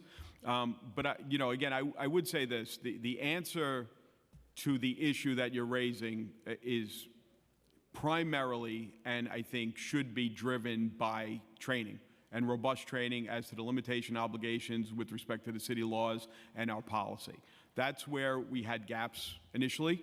And, you know, I've really undertaken this mission to change that, you know, in a lot of ways. And again, to figure out how to get this training out robustly. So that's the first thing, is we need to have the staff in its entirety understand what the limitations and obligations are under the sanctuary city laws. Nonetheless, I do think we can do that, you know, a look into the phone numbers and otherwise, but, you know, we're still talking about a very large agency. So we have to look and be very measured and targeted how we look at that. I don't think it's necessarily an easy answer, but again, we are more than willing, and we'll work with, you know, the Interagency Response Committee to figure out if that's a prudent measure to do, or if we could expand on that. I think that's going to be an essential step. There's no question that training is going to be, you know, very important going forward. But on the other side of it is just the accountability measures in place too.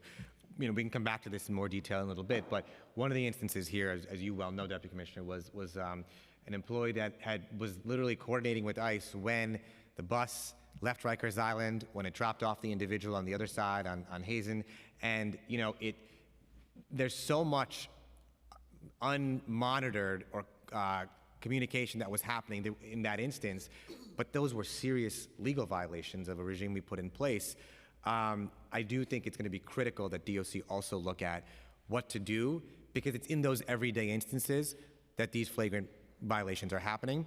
And understanding an agency this big too, there has to be ways to ensure that employees, you know, if they get the training, that's important, but they may forget that training, or, you know, it may happen they're not aware of it, or whatever it may be.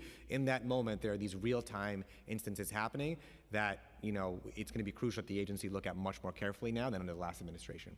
And we agree with that. We do agree with that. But I would say, and you know, I don't in any way intend to mitigate the instance itself, you know, because it is a violation of the local laws. But, you know, what really happened there was what even DOI classified as an inadvertent cooperation. These communications in approved type of ways, in a criminal investigation or intelligence gathering, would have been fine. But what happened here is, because of what was classified, and rightly classified, as a lack of training for those officers and guidance, there was not an awareness of what might have been happening. And that's what I think primarily we need to correct, and what my intention is to correct with training. So that's a starting point. So I do think that you're not wrong in identifying those areas where there are, but in this instance, I firmly believe, and I believe DOI believes, that if there was the appropriate training and guidance, that might have been a trigger for that officer to more communicate with the general counsel's office or someone else in the agency. Right, and I would also just add that there's the known knowns, right, where there's inadvertent communication and training can help, but there are also the known unknowns too, which is we're seeing now, as I highlighted before too. This federal government is resorting to any means possible to test in any way possible at any cost the boundaries of our sanctuary laws. in taking advantage of the fact that there are these criminal task forces and trying to slide into the criminal way immigration issues, even if when they clearly fall outside of the criminal public safety exceptions in the laws. So that just raises the burden now of not just the inadvertent instances, but also a federal government that may deliberately has shown deliberately will do what they can to try to undermine and erode our laws. I do want to represent one thing to the council, so that we're talking about federal task forces and otherwise, and I know that NYPD has a robust amount of those. Right now, actively, we only have 3 officers in our agency assigned to federal task forces. 2 of them are assigned to the ATF, or with the ATF, and 1 is assigned to the U.S. Marshal's Office. So we don't actively have any officers with HSI or any other agencies. We are considering other ones, such as the Postal Service and things like that. So yeah, you're right that we have to make sure that the training and the information and the oversight is robust, but it's not necessarily a pervasive assignment throughout the island. It is very limited as it exists right now. And what have been the conversations with DOC leadership about specialized training for those individuals who are part of those federal task forces? Because that's a big concern, too. Yeah, I did that training myself. It was developed based off of a prior training that had been in existence, which I believe was built with MOI's cooperation. I added to it, and I could represent to you that it is unequivocal as to what the obligations are, and I stress that even to the point that I say, if you're uncertain as to what the interaction is or the question is, ask legal. If you're really certain about what the interaction is or the question is, ask legal. I really want the onus to be on me and my attorneys that work there to ensure that we're protecting everyone here, the individuals in custody as well as the officers and everyone else in the city, to make sure that that's adequately.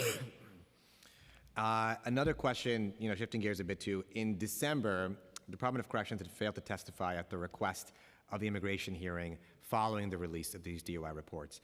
Now, I understand now that we are in a different administration, and so I have 2 questions. One is, has the DOC attended to testify in person regarding immigration in the past 6 months, and will that policy change now going forward? I'm sorry, could you repeat the question? Yeah, Sure. I apologize. In December, following the DOI report came out in September. In December, there was a hearing by the Immigration Committee. And It's my understanding that the Immigration Committee had requested DOI's presence to testify, and DOI did not show up. Has DOC attended any immigration hearing in the last 6 months and testified?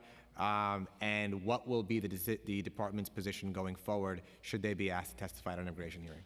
Yeah, no, we did not appear then, and we have not testified within the last 6 months. But I mean, to answer your question, we're present now. So it is our intention to appear. Obviously that's in collaboration and communication with the mayor's office, but nonetheless, we're present and ready to answer questions. And that would hold true for any immigration committee hearings as well. I have no reason to believe otherwise. Sure, because I do think that will be an important way to have these conversations and ensure that the compliance is happening too on an ongoing basis as well. So at the February 15, 2023 oversight hearing on the New York City detainer laws, DOC testified that ICE had never presented the department with a judicial warrant.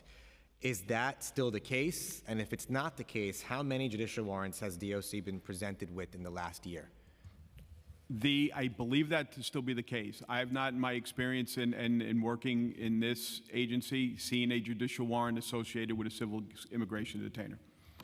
I have seen, I'm sorry, we have had criminal arrest warrants, but they're distinct. That's not what's contemplated in the law. That's separate. And that was only 2 or 3 times. But judicial warrants associated with a detainer, we've not seen. So my question is then, how do we ensure compliance? Because part of the sanctuary laws requires, in the limited instances where one of the convictions that qualifies for honoring a detainer request, it does require the presentation of a judicial warrant. And my understanding from legal services organizations and otherwise is that sometimes ICE will come to Rikers to take custody of someone because they have a qualifying conviction based on a request of notification, but without presenting a judicial warrant. Is that happening, 1? And 2, given the serious requirement in the law of a judicial warrant, even for those qualifying convictions, what will DOC do going forward to ensure that ICE is only presenting it that DOC is only honoring a detainer request when a judicial warrant is presented? So the answer to your question is, well, let me go back. Yeah, it's a long-winded answer probably. Our long-standing policy does not rely on the first part of 9-131 regarding detaining someone and quote-unquote honoring a detainer, where we detain someone longer than their normal That's right. custody time. Yes. So what our policy is based on is the subdivision H of 9-131, which is permits communication of a discharge date when you have a detainer that doesn't have, even if it doesn't have a judicial warrant, and there is either a qualifying conviction or the terrorist watch list, those qualifiers. That's the communication that happens in limited circumstances. And in that instance, that's where we do a review. It comes to the legal division. Does someone have this detainer request? Yes. Is it supported by an administrative warrant that establishes probable cause that the person is subject to removal proceedings? Yes. And then further assessments. Do they have a qualifying conviction? Is there any other qualifiers, or is there some other circumstance that we should not making the notification? So when I talked about in the testimony about the 18 transfers in 2024, the 25 in 2025, those were the circumstances. Our policies are clear, and our guidance from our attorneys and myself when we respond back to the ICE unit or anyone who inquires of us, it's that the individual is not to be detained any longer than the normal discharge procedures. And that's our policy, and that's our legal division mandate and guidance to that. So in those circumstances, we are not conventionally honoring a detainer. Honoring a detainer means, Correct, yes. You know what it means. Yes. It's where we keep someone longer than we should. Which is prohibited, yes. And that's not what our policy dictates and our practices are. Well, thank you for that clarification. That's important. And yes, it's not about honoring a detainer request, but it's the communication information in those instances about discharge day. What is your understanding of the warrant requirement there? Is it is it an administrative warrant, or is it a judicial warrant? What is your understanding of the law as to when that communication about a discharge happens, and how do you ensure that that requirement is being met? That warrant requirement. So under the communication, it is a detainer request, which is a formal form that's submitted to us. And it's also supplemented universally, I've never seen it without it, an administrative warrant that is signed by an immigration official that establishes the probable cause. That's in opposite of the judicial warrant. The judicial warrant would, in coordination with all the other qualifying convictions and otherwise, allow us to detain someone. So our practice is when we review the paperwork, if any of those aspects, paperwork-wise, is missing, we will not make a communication. We will deny or direct the ICE unit or anyone else to not make this communication or other. Thank you. I'm trying to look for questions. Yes, I think Councilmember Brewer has questions. Thank you. You talked about training, and it's great that you're doing it. So do you do it for everybody? Do you hire outside, internal? And then, of course, if people, some situations may be after 9 to 5. So who would people complain to, if they had a situation? So just generally training. So training in general so far has been done primarily by myself or other members of the legal division. So I have attorneys and I have 2 deputy general counsels. So we've both and all have presented, again, mostly at the promotional trainings. How we roll this out more widespread, we're actually, we're working with our Deputy Commissioner of Training now to 2 things, to get into the recruit classes. So that's most important because you get people fresh and coming into the department so they don't have a misunderstanding from day one as to what our limitations are. You have a class coming up? There's one in now, and I'm actually trying to we're figuring out and coordinating when we could get in to speak to them about that. So there's 260-something new recruits that are going through the academy. Subsequent to that, we'd also, again, we want to, what the Deputy Commissioner of Training is building out is an in-service training course that would require on an annual basis officers come for, I forget exactly what the term is, maybe a 3, 4, 5-day training, something along those lines. And we're going to work with him to ensure that we are part of that and this is part of that, you know, somewhere within the block, to make sure that everyone's getting an annual refresher on what the laws are and updates, right? Because it could be updated and changed, and we want to make sure, in addition to just issuing a teletype, which is important because that is intended to reach all members of the service, that it's also this in-person, you know, we give you the guidance and let you know even the nuances of what you may encounter. And if people see something, an infraction, but it's after hours, you said normally they would call you. So how would they do that if you're not there? Well, we have a 24-hour legal line. We have an attorney of the day who's on call. I'll just be candid. My phone is never off. So if it's something that has to come directly to me, I will answer it. In addition to that, we have a legal intake email address that is often used. And, you know, it's not that somebody will not be available. We do have the availability for that. And also our grievances, if that was another avenue to make a complaint. But I think we're more talking about you know, someone from the outside or a legal person. And we are available. We do have attorneys on call 7 days a week.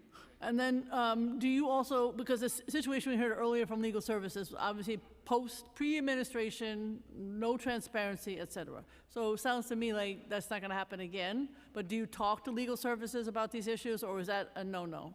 No, I've had a number of conversations, you know, in special circumstances or even allaying fears. You know, people think that we might be honoring something and we're not. And as it turns out, the people, you know, the individuals were released. So I've been accessible. Yeah, and again, we can have these conversations. You know, I think we want to gauge the defenders on different things. You know, particularly as we've talked about. Councilmember Brewer, the visits, you know, attorney visits. So I'm not opposed to having this be one of the conversations. Okay. And then I should know this, but in social services, we never ask people their immigration status. Is that also true in correction? Yes, that is. We don't inquire about the legality or illegality of their presence here. Okay. And then how would, I guess what I'm trying to think of, how would any interaction, you know, I guess the way you're trying to prevent what has happened in the past is by training. Is that sort of what you're saying? That's a start. That's the start. Okay. Are there any other places where you could be more transparent, or that in addition to the training, so that ICE doesn't have any input? Well, I think that what DOI recommended and we've started to do with at least whoever we're in a partnership with now is communicating with their leadership as to what our limitations and obligations are, and making clear that we are only able to do whatever the enforcement is, criminal enforcement, intelligence gathering. So that's another avenue. So it's the training, communications with the partnerships, and then supervision, right? You know, so making sure that the supervisors are aware and that this obligation to notify the legal division or to notify particularized units is complied with. It's part of policy, and that there's multiple levels of oversight, not only from us on the legal side and the administrative side, but direct supervision of the officers themselves and then communication with agency partners. And is the union leadership aware of what you're doing and also hopefully supportive?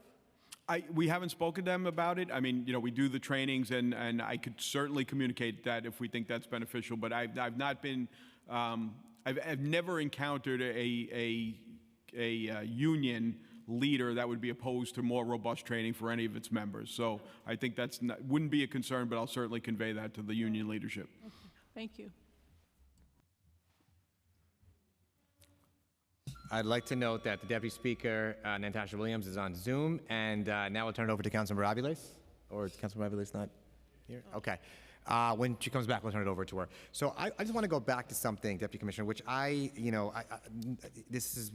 was on my mind too, because we talked about administrative warrants, but I just checked on the administrative code, and in section 9-131 requires the department may only honor a civil immigration detainer by holding someone beyond the time or by notifying federal immigration authorities of such a person's release when the immigration authorities present the department with a judicial warrant for the detention of the person. So there is a judicial warrant requirement, and I'm not understanding why notification is happening without the presentation of a judicial warrant, as opposed to administrative. Yeah, the policy is based on subdivision H of 9-131, which doesn't contemplate the honoring of so it's persons not to be detained, and it talks about the communications.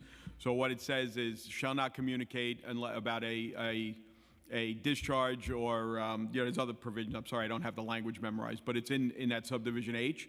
unless, and then it has the qualifying conviction and the person's appearance on a terror watch list. So you have the presence of the detainer, and we're not permitted to honor the detainer, right? That's clear. We don't honor the detainer absent a judicial warrant and the qualifiers, but in the communication aspect pursuant to subdivision H, there is that ability to communicate about the discharge date, which is, not primarily, that's what these interactions are.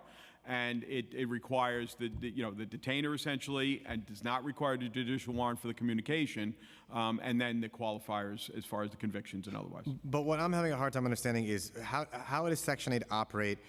If you look at Section B1, right, it says, I'm going to read it again, the department may only honor a civil immigration detainer by holding a person beyond the time when such person would be otherwise released from custody, which you all don't do, or by notifying federal immigration authorities of such person's release.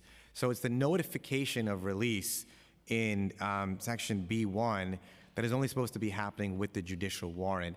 And I'm also wondering, how does subsection H override that?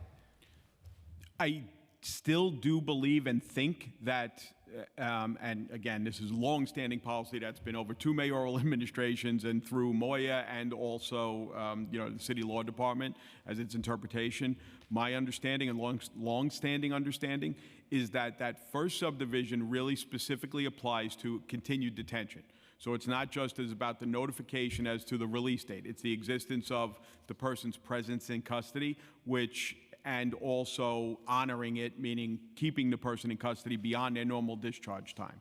The subdivision H is merely the notification of the discharge time without any honoring or continued detention pursuant to the detainer absent a judicial warrant. And I'm not trying to be coy. I mean, no, that's yes. yeah. And I think if you all can provide some guidance to this committee too about that, because I'm also trying to understand. I understand it's been longstanding policy, but notification is written in the statute above, and it seems that we're in the interpretation reading out that section. Right. I'd be curious to see, and if you can provide this committee with the. We'll certainly legal have a interpretation of follow-up that. where we outline that better. It's hard to do, sitting Back and here forth, without right. paper and stuff. Yep. We'll turn it over to Councilman Aviles who had questions.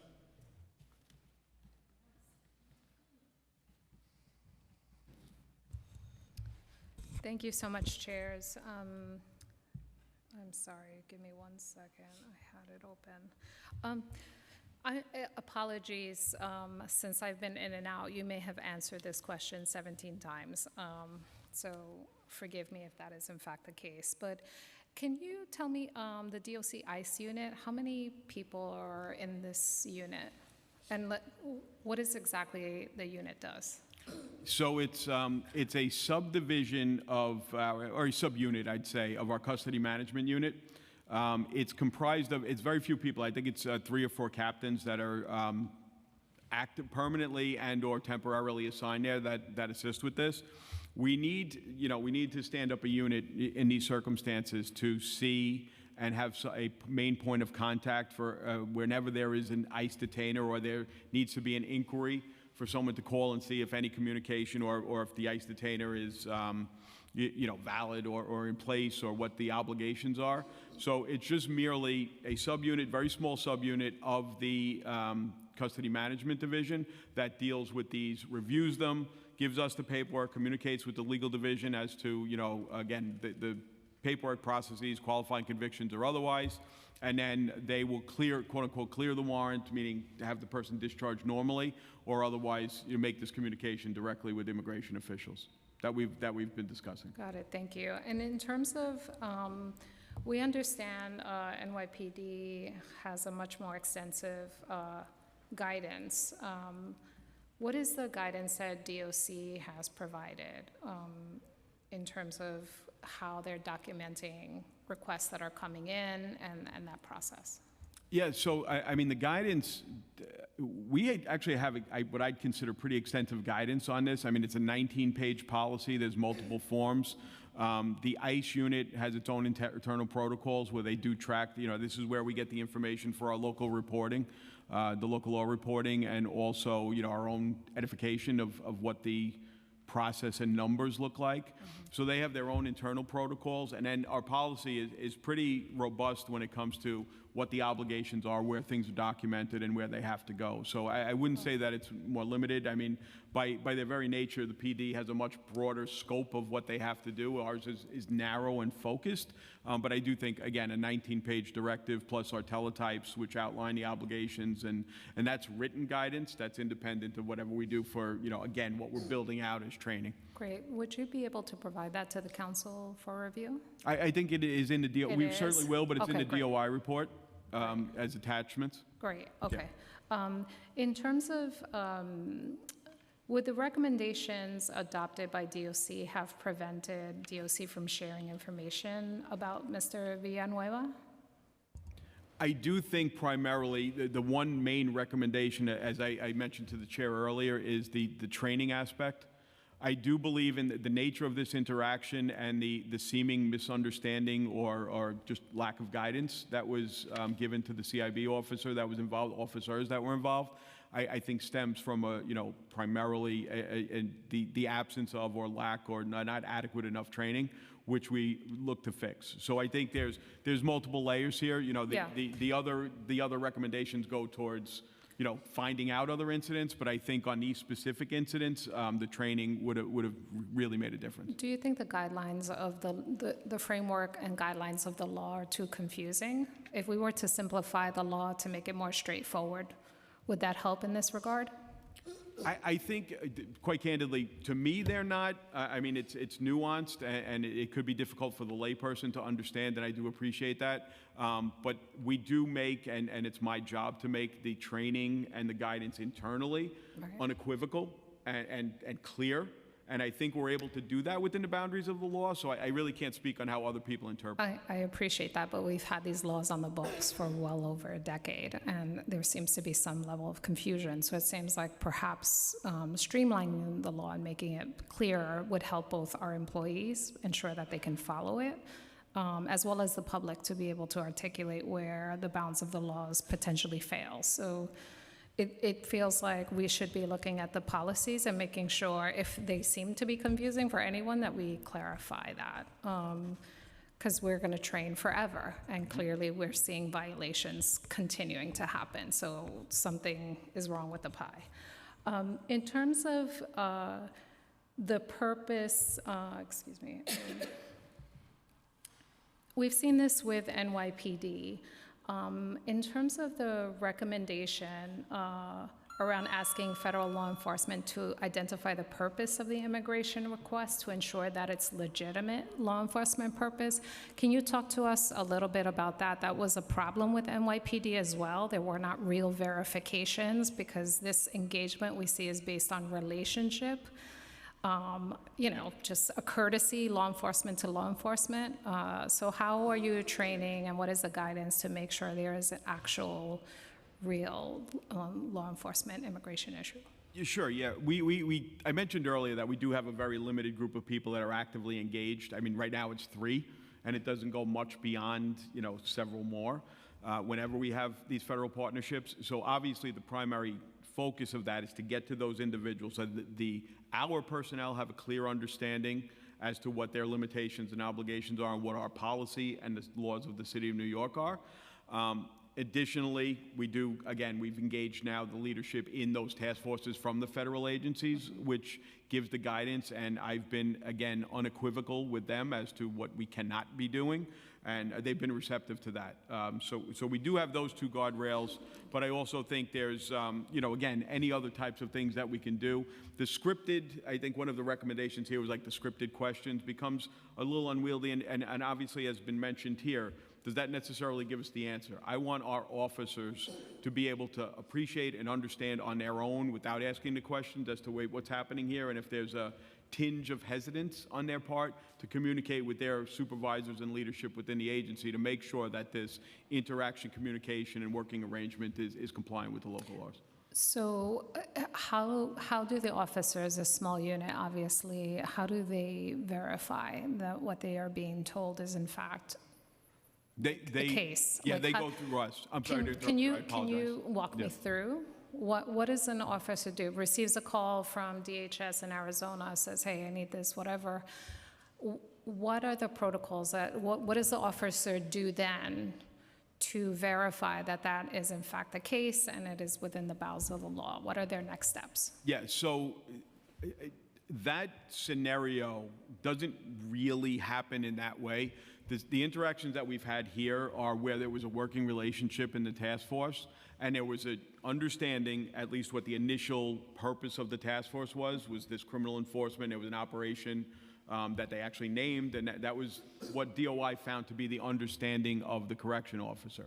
So in those circumstances, it's, if there's an understanding and something kind of lends outwards from that, seemingly is in furtherance of any immigration enforcement, our instruction now, particularly since we've trained those individuals in the wake of the DOI report, is clear.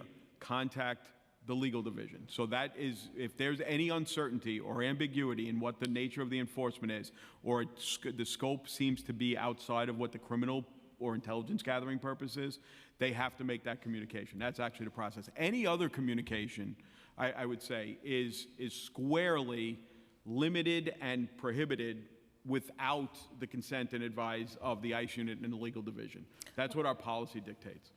So in the context of NYPD, and maybe this is outside here, an officer calls another officer in a task force. They have a relationship. They claim a legitimate criminal activity, which would immediately you'd assess that is within the bounds of the law. The officer takes it because they have a relationship. They work together all the time. We found, in fact, there was no criminal basis. And there was no protocol for that officer to then verify that that criminal basis that was told to them was in fact not legitimate. So I guess my question is, within the bounds of these relationships, right, where there's trust and colleagues, how do officers verify that the stuff that they are being told, the context for a detainer is in fact true?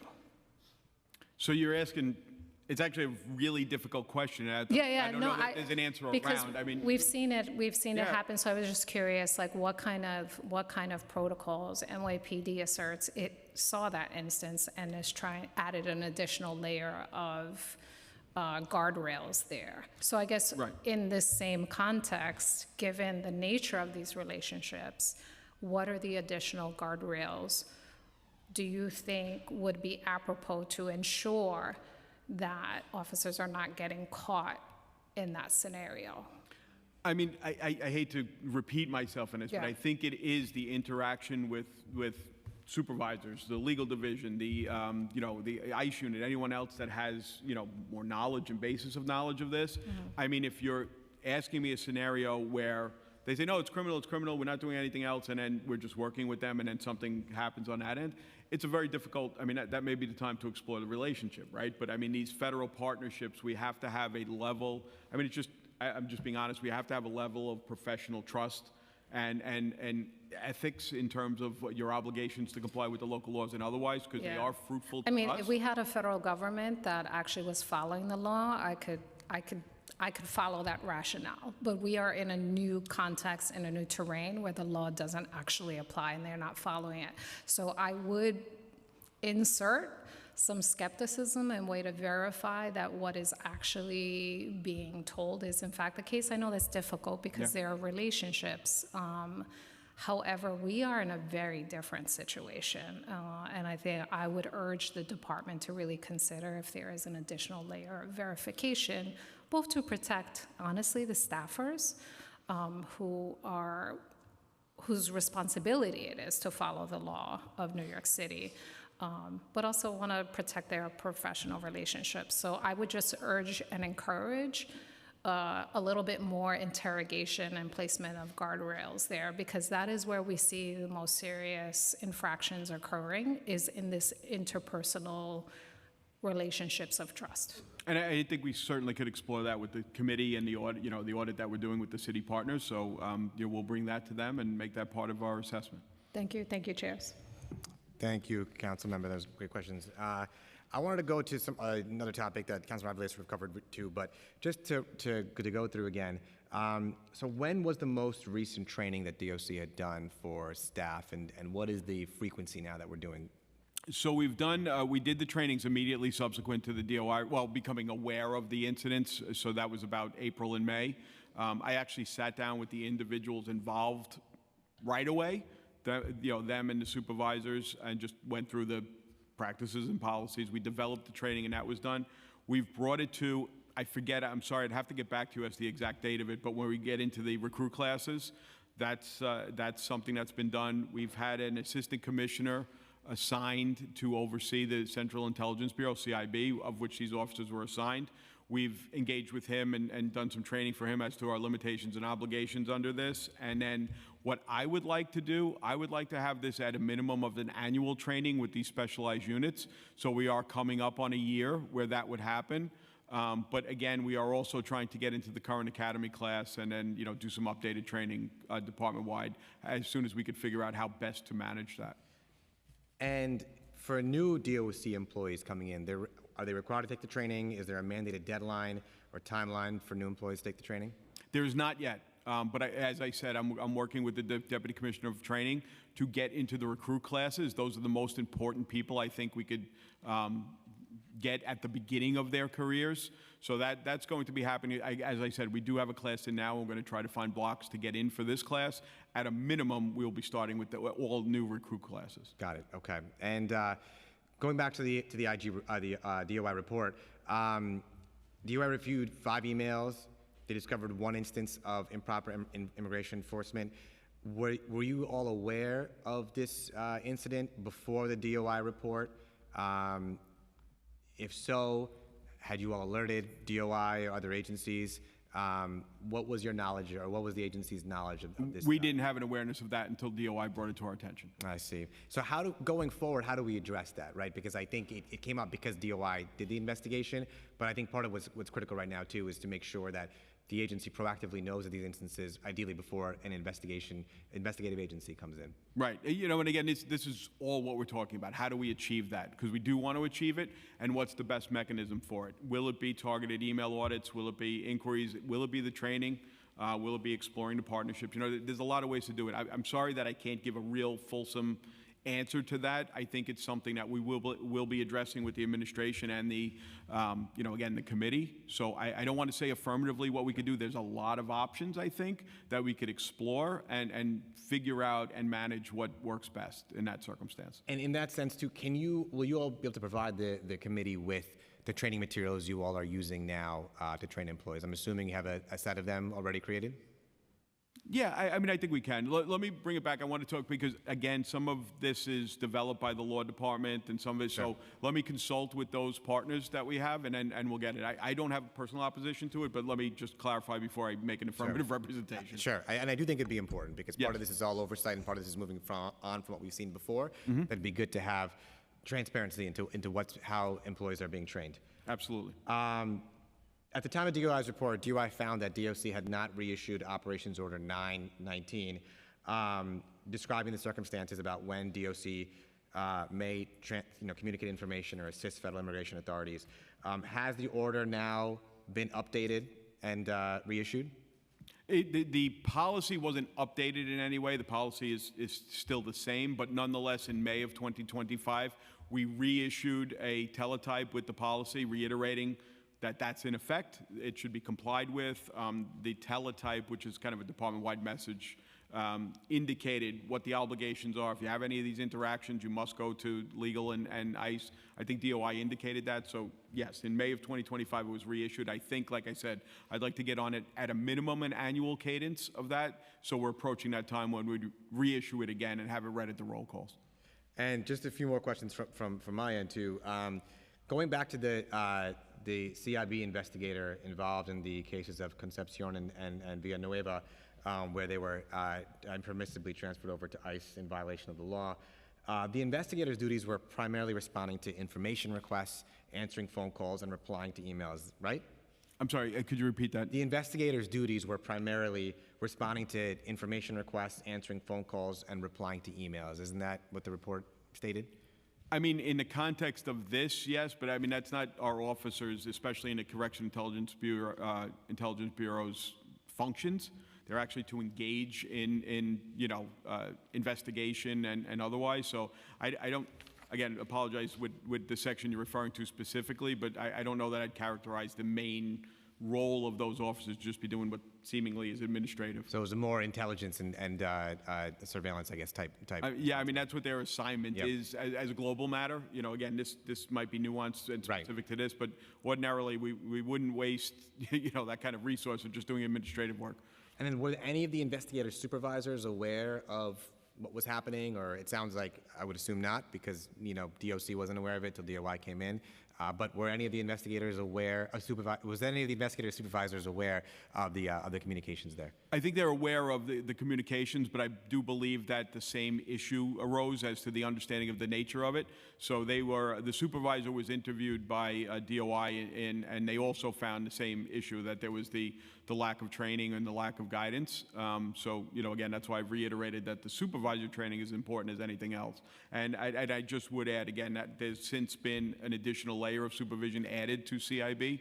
So, you know, we're kind of making it more robust all around. I see, okay. And then looking at the DOI second and third recommendations, it seems like, is it now that the policy is to route all questions on civil immigration enforcement to the ICE unit? Is that correct?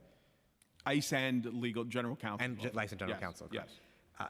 And had that not happened in the case of both of these individuals? Was that part of the reason why they were improperly transferred as well? Or were the requests routed to the ICE unit at the time? No, I think this wasn't, you know, again, because of the nature of the cooperation in the task force, it wasn't what we contemplate to be a formal inquiry or something outside of that. You know, again, I want to stress, I'm not mitigating the outcome here, but it was what is deemed to be inadvertent. You know, it was something that there was a misunderstanding of the nature of that. So in that circumstance, when there's a belief that the interaction was in furtherance of some type of criminal work or investigative work or intelligence building, that wouldn't require notification to us. What we're requiring and encouraging and stressing is that when it becomes unclear, or if there's any level of uncertainty as to what the nature of the communication or the interaction is, to then come to, you know, raise it up, and that would be through the ICE unit and us. And recommendation 5 from the report had talked about informing senior federal officials with whom DOC regularly collaborates with about sanctuary city requirements. Has DOE, since the investigation and report, communicated with federal partners, these are what our sanctuary laws are, and these are our policies, to make sure we comply with them? Yes. We met, I have the dates, I just sent it to DOI. We'll follow up with the dates, but it was, I believe, December and this month, I'm sorry, February, not this month. December of 2025 and February of this year, I met myself with supervisors from the Alcohol, Tobacco, and Firearms, with which we have 2 officers assigned, and I also met in February with the U.S. Marshals, supervisors from the U.S. Marshals Office, of which we have 1 officer assigned. As of October 2025, we don't have participation in the task force with HSI, and we currently don't have active task force participation. So if and when that is explored and expanded, my obligation and commitment will be to have similar communications at the outset with those supervisors in those units and agencies.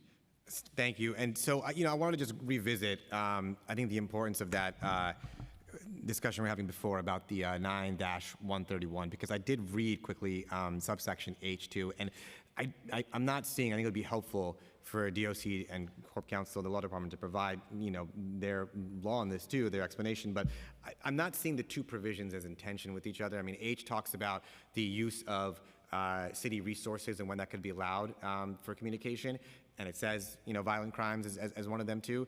But the prior one, B, that we were talking about, talks about, you know, notification as well, and does so in the context of a judicial warrant. And it seems like both of those 2 are not inconsistent with each other. One talks about violent crimes as the time to use city resources, and one talks about a warrant requirement. And the reason why I bring that up is because the warrant requirement is such an ironclad requirement in the criminal context and this context too, given, and that's really my concluding point, is given that, you know, there are so many individual instances, and DOC being such a large agency too, there's so many individual instances where, or potential instances where that kind of impermissible collaboration and communication could occur. It does seem like, you know, the legal counsel's office reviewing whether not just administrative warrant, but judicial warrant paperwork or things like that, could be a very important way, as we were talking about, to ensure that there are not gaps in oversight simply because the agency is so big. And so that may be one way to assist with that, especially if the warrant requirement is a judicial one. So any guidance there from you all would be very much appreciated. Yeah, we'll follow up on that point again, because it's hard to legal brief that issue now. Totally. So we'll get back to you on that. Yeah, and likewise, too, I think the training materials would be very helpful as well. Sure. That concludes the questions from our end. Thank you all for your testimony. And as I said, too, I do think going forward with the new administration, it's my hope there's a lot of work to do going forward at the agency as well to correct these transgressions from the past and to put inside really robust training and then accountability to make sure that training is being complied with. So I look forward to continued conversation and discussion and testimony around these issues going forward. Thank you, Chair. Appreciate the opportunity. Thank you.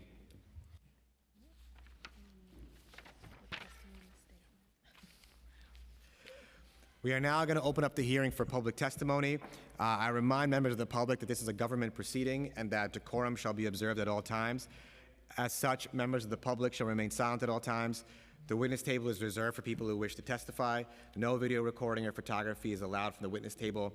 Further, members of the public may not present audio or video recordings as testimony, but may submit transcripts of such recordings to Sergeant-at-Arms for inclusion in the hearing record. If you wish to speak at today's hearing, please fill out an appearance card with the Sergeant-at-Arms and wait to be recognized. When you are recognized, you'll have 2 minutes to speak on today's oversight hearing topic, the Department of Investigation's report on agency compliance with sanctuary-related local laws. If you have a written statement or additional written testimony you may wish to submit for the record, please provide a copy of that testimony to the Sergeant-at-Arms. You may also email written testimony to testimony@council.nyc.gov within 72 hours to close this hearing. Audio and video recordings will not be accepted. For in-person panelists, please come up to the table once your name has been called. And now I will call our first panel, which is Zachary Ahmad from New York Civil Liberties Union, Jason Taper from Surveillance Technology Operations Project, and Tanya Matos from Unlocal. If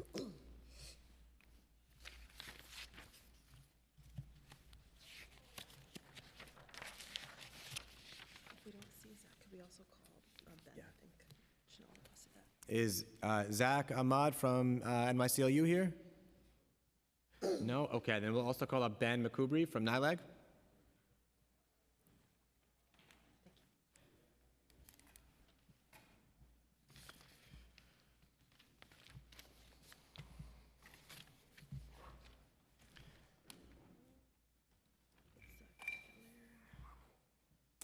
Thank you all.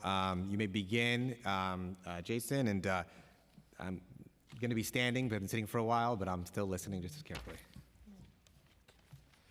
Thank you, Chair Krishnan. Good afternoon. My name is Jason Taper, and I am a legal fellow with the Surveillance Technology Oversight Project, or STOP. We advocate and litigate for New Yorkers' privacy rights, fighting discriminatory surveillance, which is the subject I would like to focus on. But first, I'd like to echo the rest of the ICE Out Coalition and call for this council to pass the Trust Act, establish a universal right to counsel in immigration cases, and abolish the so-called gang database because ICE uses presence in a gang database as pretext for deportations. Regarding the previous administration, former Mayor Adams' complicity with ICE was both immoral and illegal. Though we are worried about the incomplete accounting provided by the Department of Corrections earlier, we are thankful that Mayor Mamdani has turned the page and is an ally in the fight against ICE. But unfortunately, the end of Adams' mayoralty was not the end of this problem. The infrastructure that Adams put in place is still here, and every day it still exists. The surveillance that we undergo risks giving ICE our private information. In order to truly be a sanctuary, we need to not just end collaboration with ICE itself, but also to end our city's complicity with the spyware companies that enable the horror that ICE inflicts. Let's name names. Our city public hospitals partner with Palantir. Palantir, as you may know, is an essential part of ICE's dragnet. Our tax dollars and our sensitive health data should not go to companies that support ICE. And no one should have to forego healthcare or any other essential service out of fear their data will end up with ICE. As another example, Clearview AI is a facial recognition company with a $10 million contract with ICE and a contract with FDNY. Again, New York tax dollars supporting a key tool for ICE.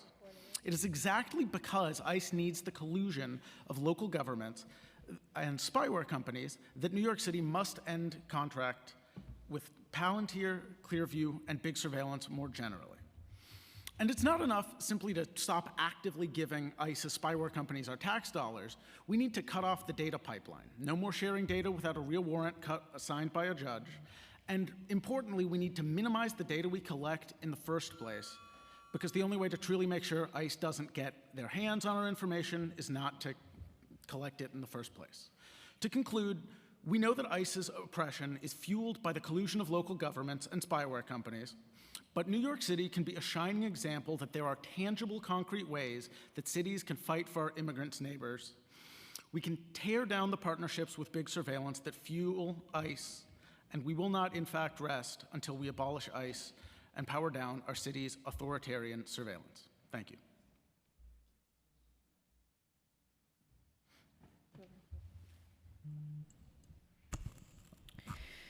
Good afternoon. Thank you to the Committee on Investigations and Oversight for holding this public hearing to address the urgent need to protect our immigrant communities in New York City.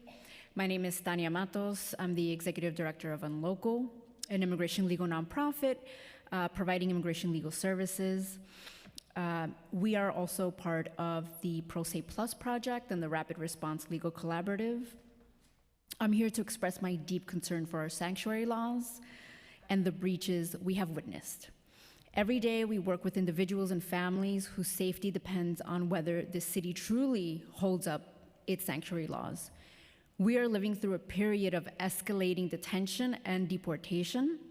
In this climate, New York City's sanctuary laws are not just symbolic, they are life-saving. They prevent more New Yorkers from being funneled into detention where people face neglect, prolonged confinement, and in some cases, even death. They also strengthen public safety by ensuring immigrant New Yorkers can interact with local government without fear that their information will be shared with ICE. When that trust is undermined, the consequences are immediate.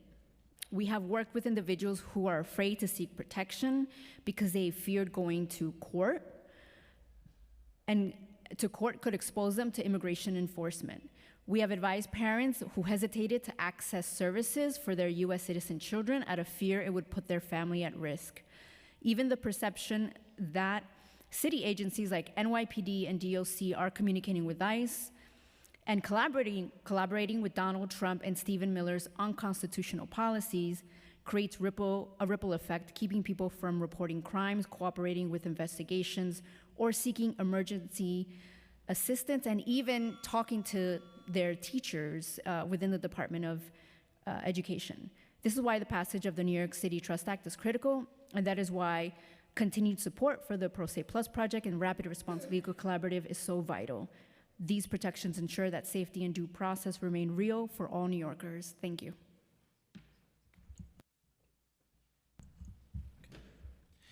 Good afternoon, and thank you to the City Council for having this hearing. My name is Benjamin Remy, and I'm a Senior Coordinating Attorney at the New York Legal Assistance Group. I'm here today specifically to speak a little bit about what is happening inside of our immigration courthouses, which are just down the street from where we sit now. As some of you may be aware, I have been on the ground every single day at the immigration courthouses since ICE began detaining people at two of our immigration courts here in New York City, 26 Federal Plaza and 290 Broadway. My introduction to this phenomenon of ICE enforcement, which was unprecedented in our New York City immigration courts, was a mother who was brutally thrown to the ground right in front of me after her routine court hearing. Despite pleading with ICE agents that she had a child in school that she needed to be home for when her child returned home from school, she was thrown on the ground with a knee placed on her back as she continued to scream for her children.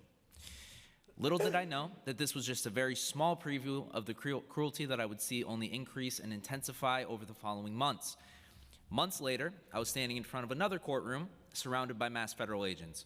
As people began leaving the courtroom, the door opened, and the first man to walk through naturally took a step back when he saw masked agents in front of him. The agents interpreted this as resisting and began screaming at him and tackled him to the floor, wrestled with him for several minutes while there were small children only feet behind him. I heard him begin screaming in agony and realized that he had been handcuffed so poorly that his wrist was bent at an extreme angle, and there was actually blood coming out of his wrist and onto the floor from the incorrect placement of the handcuffs.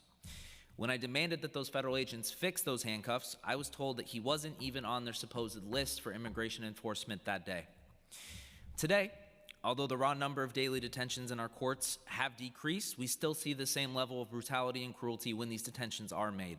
We still see families split apart on a daily basis, and people who are doing their best to follow the rules and come to court with the document that they were instructed, that instructs them to be in court that day, are being punished for doing so.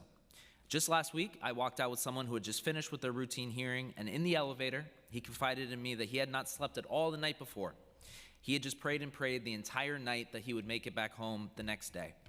If there's anything that this evolution in ICE courthouse activity has taught me, is that our work is far from done.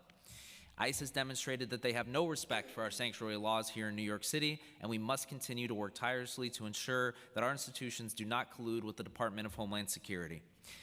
Finally, it is also imperative that City Council ensure that our immigrants have places to go for advice and support so that they can make informed decisions about how to best navigate today's treacherous landscape. This includes funding the work of legal service providers and community-based organizations who have proven their capacity to adapt to meet the needs of the immigrant community, of our immigrant community members, and have built relationships of trust with all of the diverse communities across our beautiful city. Thank you. Thank you very much. I just have a couple follow-up questions. One is, as you all know, we've seen what happened at Canal Street, 26 Federal Plaza, as you testified to as well. How have these recent incidents in the work that you all have done, what have they shown to you about how they've impacted the willingness of the immigrant community to interact with law enforcement when they're the victim of a crime, to reach out to government when they need help or services in other ways? How has this had an effect on immigrant New Yorkers? I'll take that. So I think the effect has been profound in a really horrific way. We've seen this climate of fear that has been cultivated by ICE enforcement, and it is now very deeply entrenched within the immigrant community. And I see folks every day when I go to court that are shaking when they enter the immigration court, that are oftentimes in tears before they even make it to their courtroom. They go online, they see the videos, they see everything that's happening at these courthouses, and they're terrified to show up. And they become placed in this impossible situation where they can either continue with their case and do the quote unquote correct thing and go about things the correct way, but they risk being detained, or they don't show up for court, they're ordered removed in absentia, and they lose any ability in the future to pursue their case. So it's an impossible situation for folks, and I have absolutely seen that extended to city institutions as well. Mothers that are nervous about getting prenatal care at hospitals because of lack of immigration status, and a concern that the government the city government will be sharing information with federal authorities. Kids that are afraid to go to school, people that are afraid to even go to a Social Security office to get their Social Security card, which they're entitled to when they have work authorization. So I see this on a daily basis of people being absolutely terrified, one, to show up to court, and two, to utilize any basic services that we have here in the city. I'll just add that I've also seen that happen with individuals that have no immigration court hearing coming up, but they've lived here for 30 years, 40 years. They're afraid to go to the hospital. They're asking for accompaniment to go to the hospital because they're afraid, or they heard in the news that immigration is outside of a hospital. It doesn't help that immigration is going into Columbia University, is standing outside of Department of Education schools that we've heard in Corona, Queens happen. We've had principals call me and wave the flag that immigration is outside of their school, though not on the school premises, but at that moment we have to advise them and tell them to kind of lock down and make sure that they implement their safety protocol. But families are very nervous to do everyday things, and I know many also organizations that are trying to buy groceries for families, again, get them medication for individuals who are very afraid to step out their house. Thank you. And my final question, and this may be more for, or any of you on the panel, frankly, is civil rights groups have raised concerns about the Fusion Center at Rikers. From a legal defense perspective, how does the real-time sharing of data through these centers undermine the judicial requirement that we've been talking about found in our detainer laws? if you can answer. Gladly. STOP has a report out on fusion centers, which I can link to in my written testimony, which I will be submitting later. It completely undermines it. It is a direct and opaque process by which essentially there is a deputization of anyone in that fusion center for ICE. Any information that is collected by any agency, we have to assume is shared between every agency involved in these joint task forces, fusion centers, et cetera. These are the nexuses, if that's the proper plural, of the information sharing and the ways by which ICE gets a handle on our information. It makes legal defense, or frankly, even knowing what the case is and what's going to happen in the first place, much harder. Thank you, and thank you all for your testimony. Thank you. The next panel we have is Michael Loeb, Christina from, I can't read the last name fully, but from the ProSeris Project, Krishna, sorry, from the ProSeris Project, and Lucky Ho from the Asian American Federation.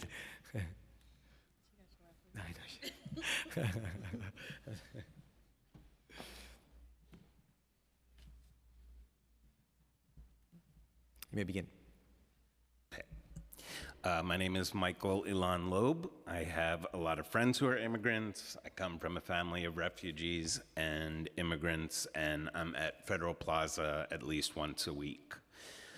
Before I begin, I want to mention that in just one season, ICE agents have brought shame and negative attention to all law enforcement. So if I were a law enforcement professional of any type, I would not want to be in a position where my reputation or my safety had to rely on them at all.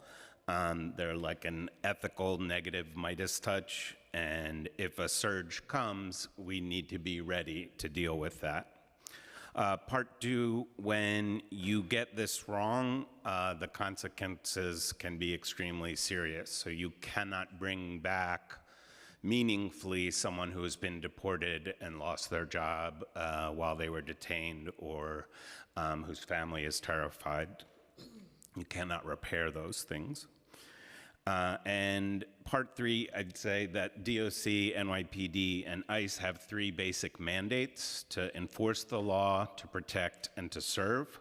ICE is remit specifically to enforce immigration law, and I challenge any of you here to spend one full morning in an immigration court at Federal Plaza or a pro se asylum clinic and return convinced that U.S. immigration laws are just or transparent or being applied with anything less than caprice, selfishness, short-sightedness, and cruelty. So enforcing very bad law is very bad, and that is the case even before we talk about the tactics deployed by dangerous, hastily trained, and small ICE officers. They enforce bad laws badly. They should be abolished and all associated miscreants investigated, but that's not happening. So until that day, all safety personnel are rewarded handsomely to protect us, and that sometimes happens, but many New Yorkers with justification don't trust the NYPD or DOC. We're rightfully cautious and can't leave anything to the decision-making of individual officers. And finally, to serve, the question is whose interests are being served. We saw disgraced former Mayor Adams take the deal. We saw it. And he was willing to trade his own freedom and a handful of upgrades for our freedom.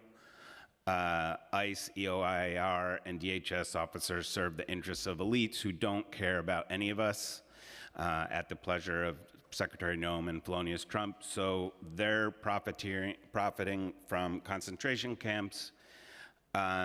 We have sanctuary laws to keep the correct people, everyday New Yorkers, as the focus of service. Thank you. Thank you. Good morning. My name is Christina Garrity, and I'm the coordinator for the Pro Se Plus project, a collaborative made up of 4 legal service providers and 2 community-based organizations.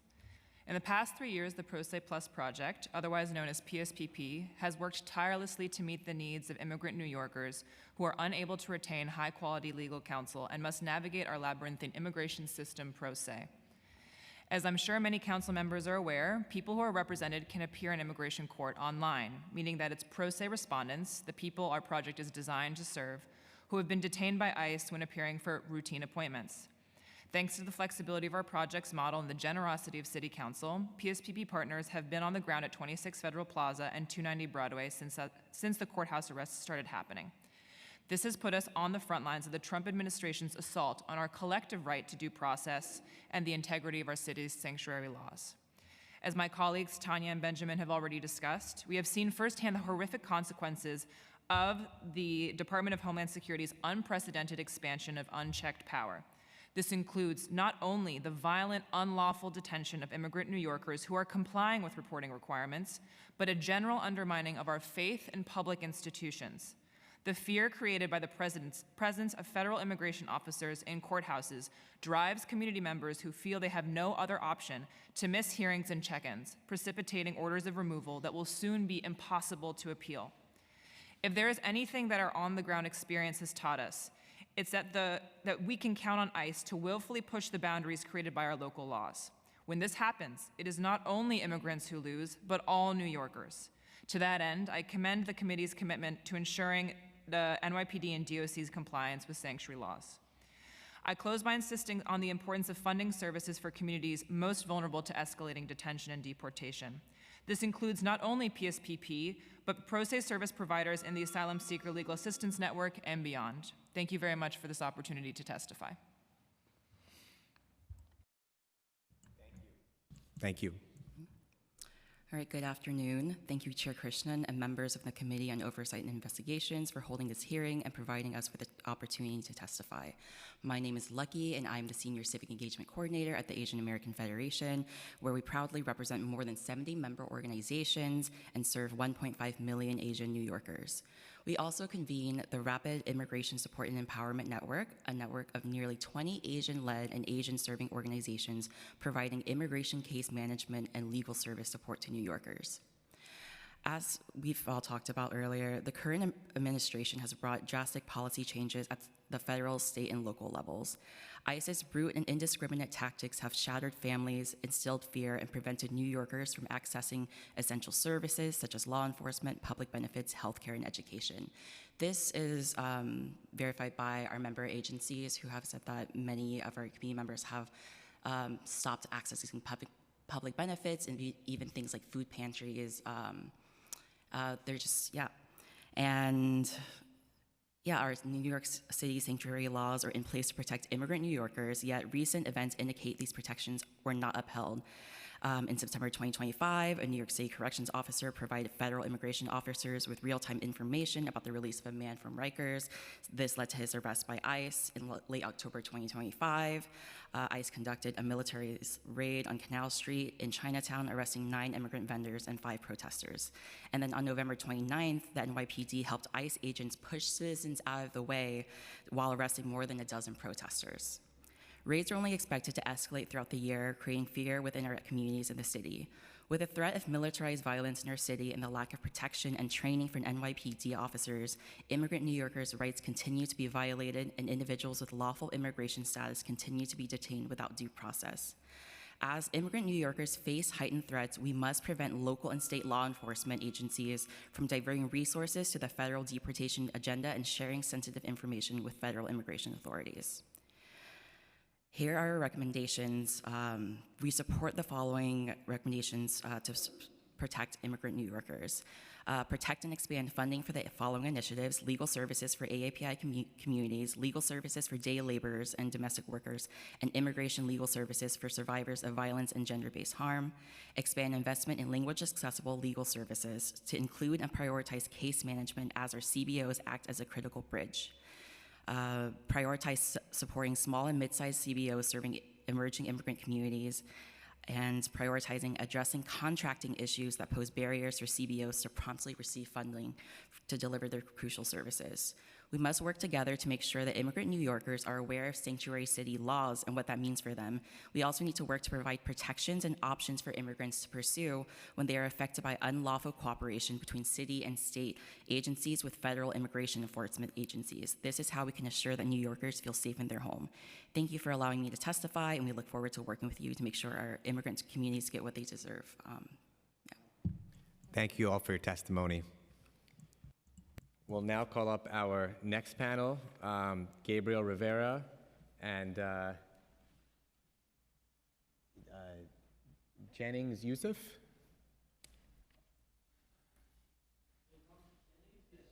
Jennings, yeah.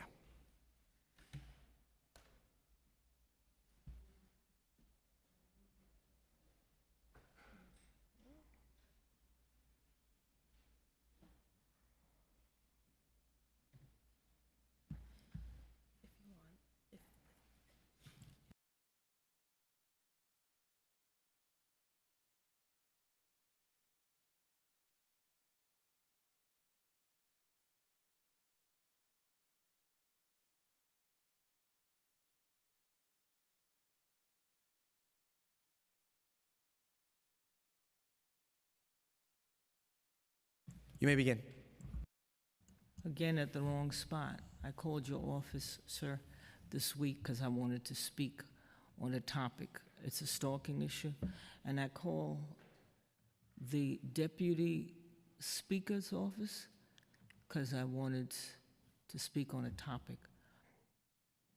One got back to me, the other one didn't. May 11, 2006, stalking issue started. Raymond Kelly, the police commissioner, and the wonderful Bloomberg, and the wonderful DOI that was here that I reached out to for 10, 15 years, and so many others. And while I was here, I am not well. I'm working on my third heart attack due to this creeping around and whatnot. I don't understand, and you're an attorney. I'm lost at all of this. But it's just about sanctuary cities today? This is what it's about? That's the topic of this hearing. So if you have any testimony about sanctuary cities, that'd be very helpful. And I tried to get information when I called your office and another office to talk to someone about whatever, but I couldn't get through. So I'll make it brief because I spent 3 hours here. I'm not well now. And it's a stalking issue. I'll make it brief. And I don't understand it.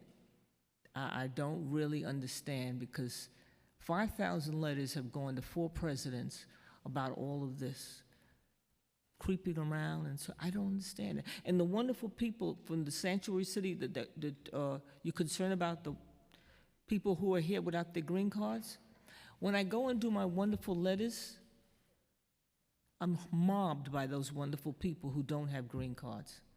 But I'm going to leave now because I'm quite slightly agitated, and I don't understand any of this because I did reach out to offices to find out what I could speak on. You understand? But it's a stalking issue that I don't understand. And I had a heart attack in 2024. Right after the heart attack, I reached out to somebody named Yusuf Salam. Then I don't hear from him. And then last year, Thank you very much, Mr. Jennings. The clock has meetings. ended, so we've got to unfortunately wrap up. Yeah, I know. Have a good day. Thank you. Thank you. We have now our virtual testimony too. Remind everyone has 2 minutes virtually as well. And online, we've got Noor Subhani. You may begin. Good afternoon, and thank you, committee chairs and council members, for organizing this important hearing.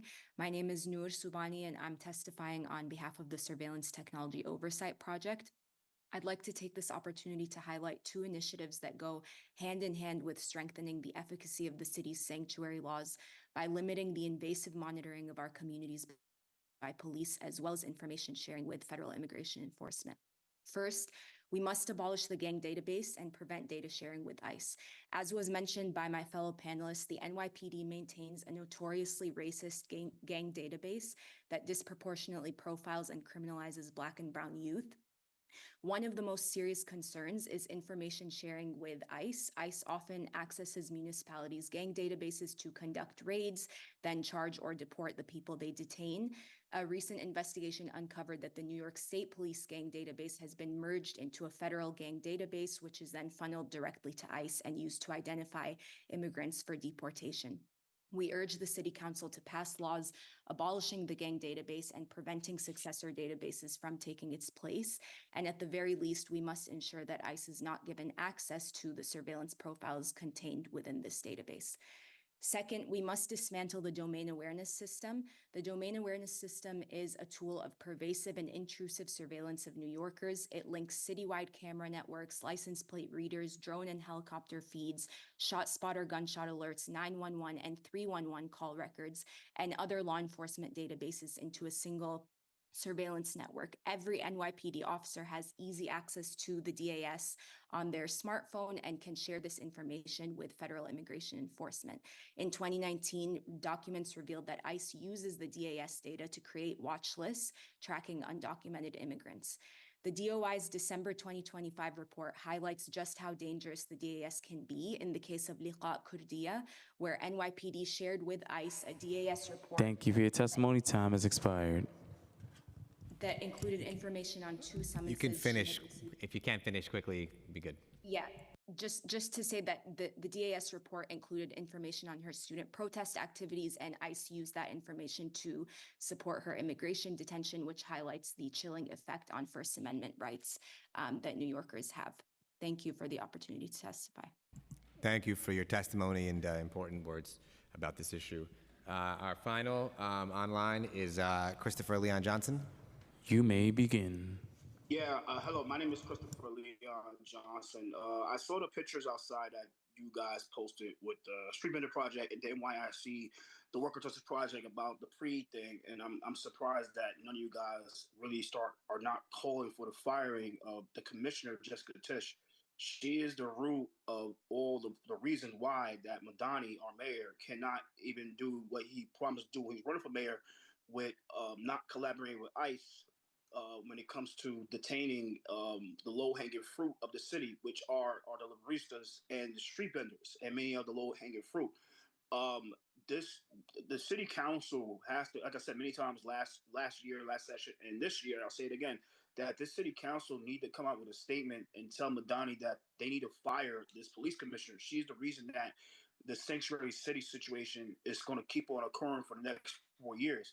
We're going to have more migrants in the city getting detained and deported, especially the low-hanging fruit are the Liberistas and the street vendors more because of this police commissioner. This police commissioner is a pro-cop, and she loves Donald Trump.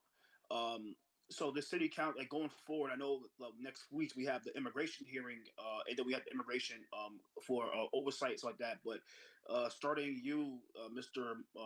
Kershan, you got to start calling for the mayor to fire Jessica Tisch, because once she get fired, we'll have a better chance of really making it the city to the real sanctuary city that it should be. And these nonprofits got to start calling stuff out, have to come together to do the same thing and start calling out Jessica Tisch, but they won't because they scared of the backlash, and they know that that lady has a lot of money to make them get them in trouble, and they don't want to settle up the fire from Jessica Tisch. They're scared of her. I'm not scared of her. I mean, but these nonprofits like the WJP and Street Vendor Project and the NYIC, including City Council, need to all come together and start saying the right thing is fire Jessica Tisch, fire the NYPD. Thank you for your testimony. Time has expired. Thank you so much, Mr. Johnson. Appreciate it. Thank you. Okay, we have now heard from everyone who has signed up to testify. If we inadvertently missed anyone who would like to testify in person, please visit the sergeant's table and complete a witness slip now. If we inadvertently missed anyone who would like to testify virtually, please use the raise hand function in Zoom, and a member of our staff will call on you in the order of hands raised. I will now read the names of those who registered to testify but have not yet filled out a witness slip or appeared on Zoom. It's just making sure these folks It's Zachary Ahmad and Gabriel Rivera. Seeing no one else, I would like to note again that written testimony, which will be reviewed in full by committee staff, may be submitted to the record up to 72 hours after the close of this hearing by emailing it to testimony@council.nyc.gov. Thank you all so much, and that concludes our hearing. Thank you, Co-Chair Brooks Powers.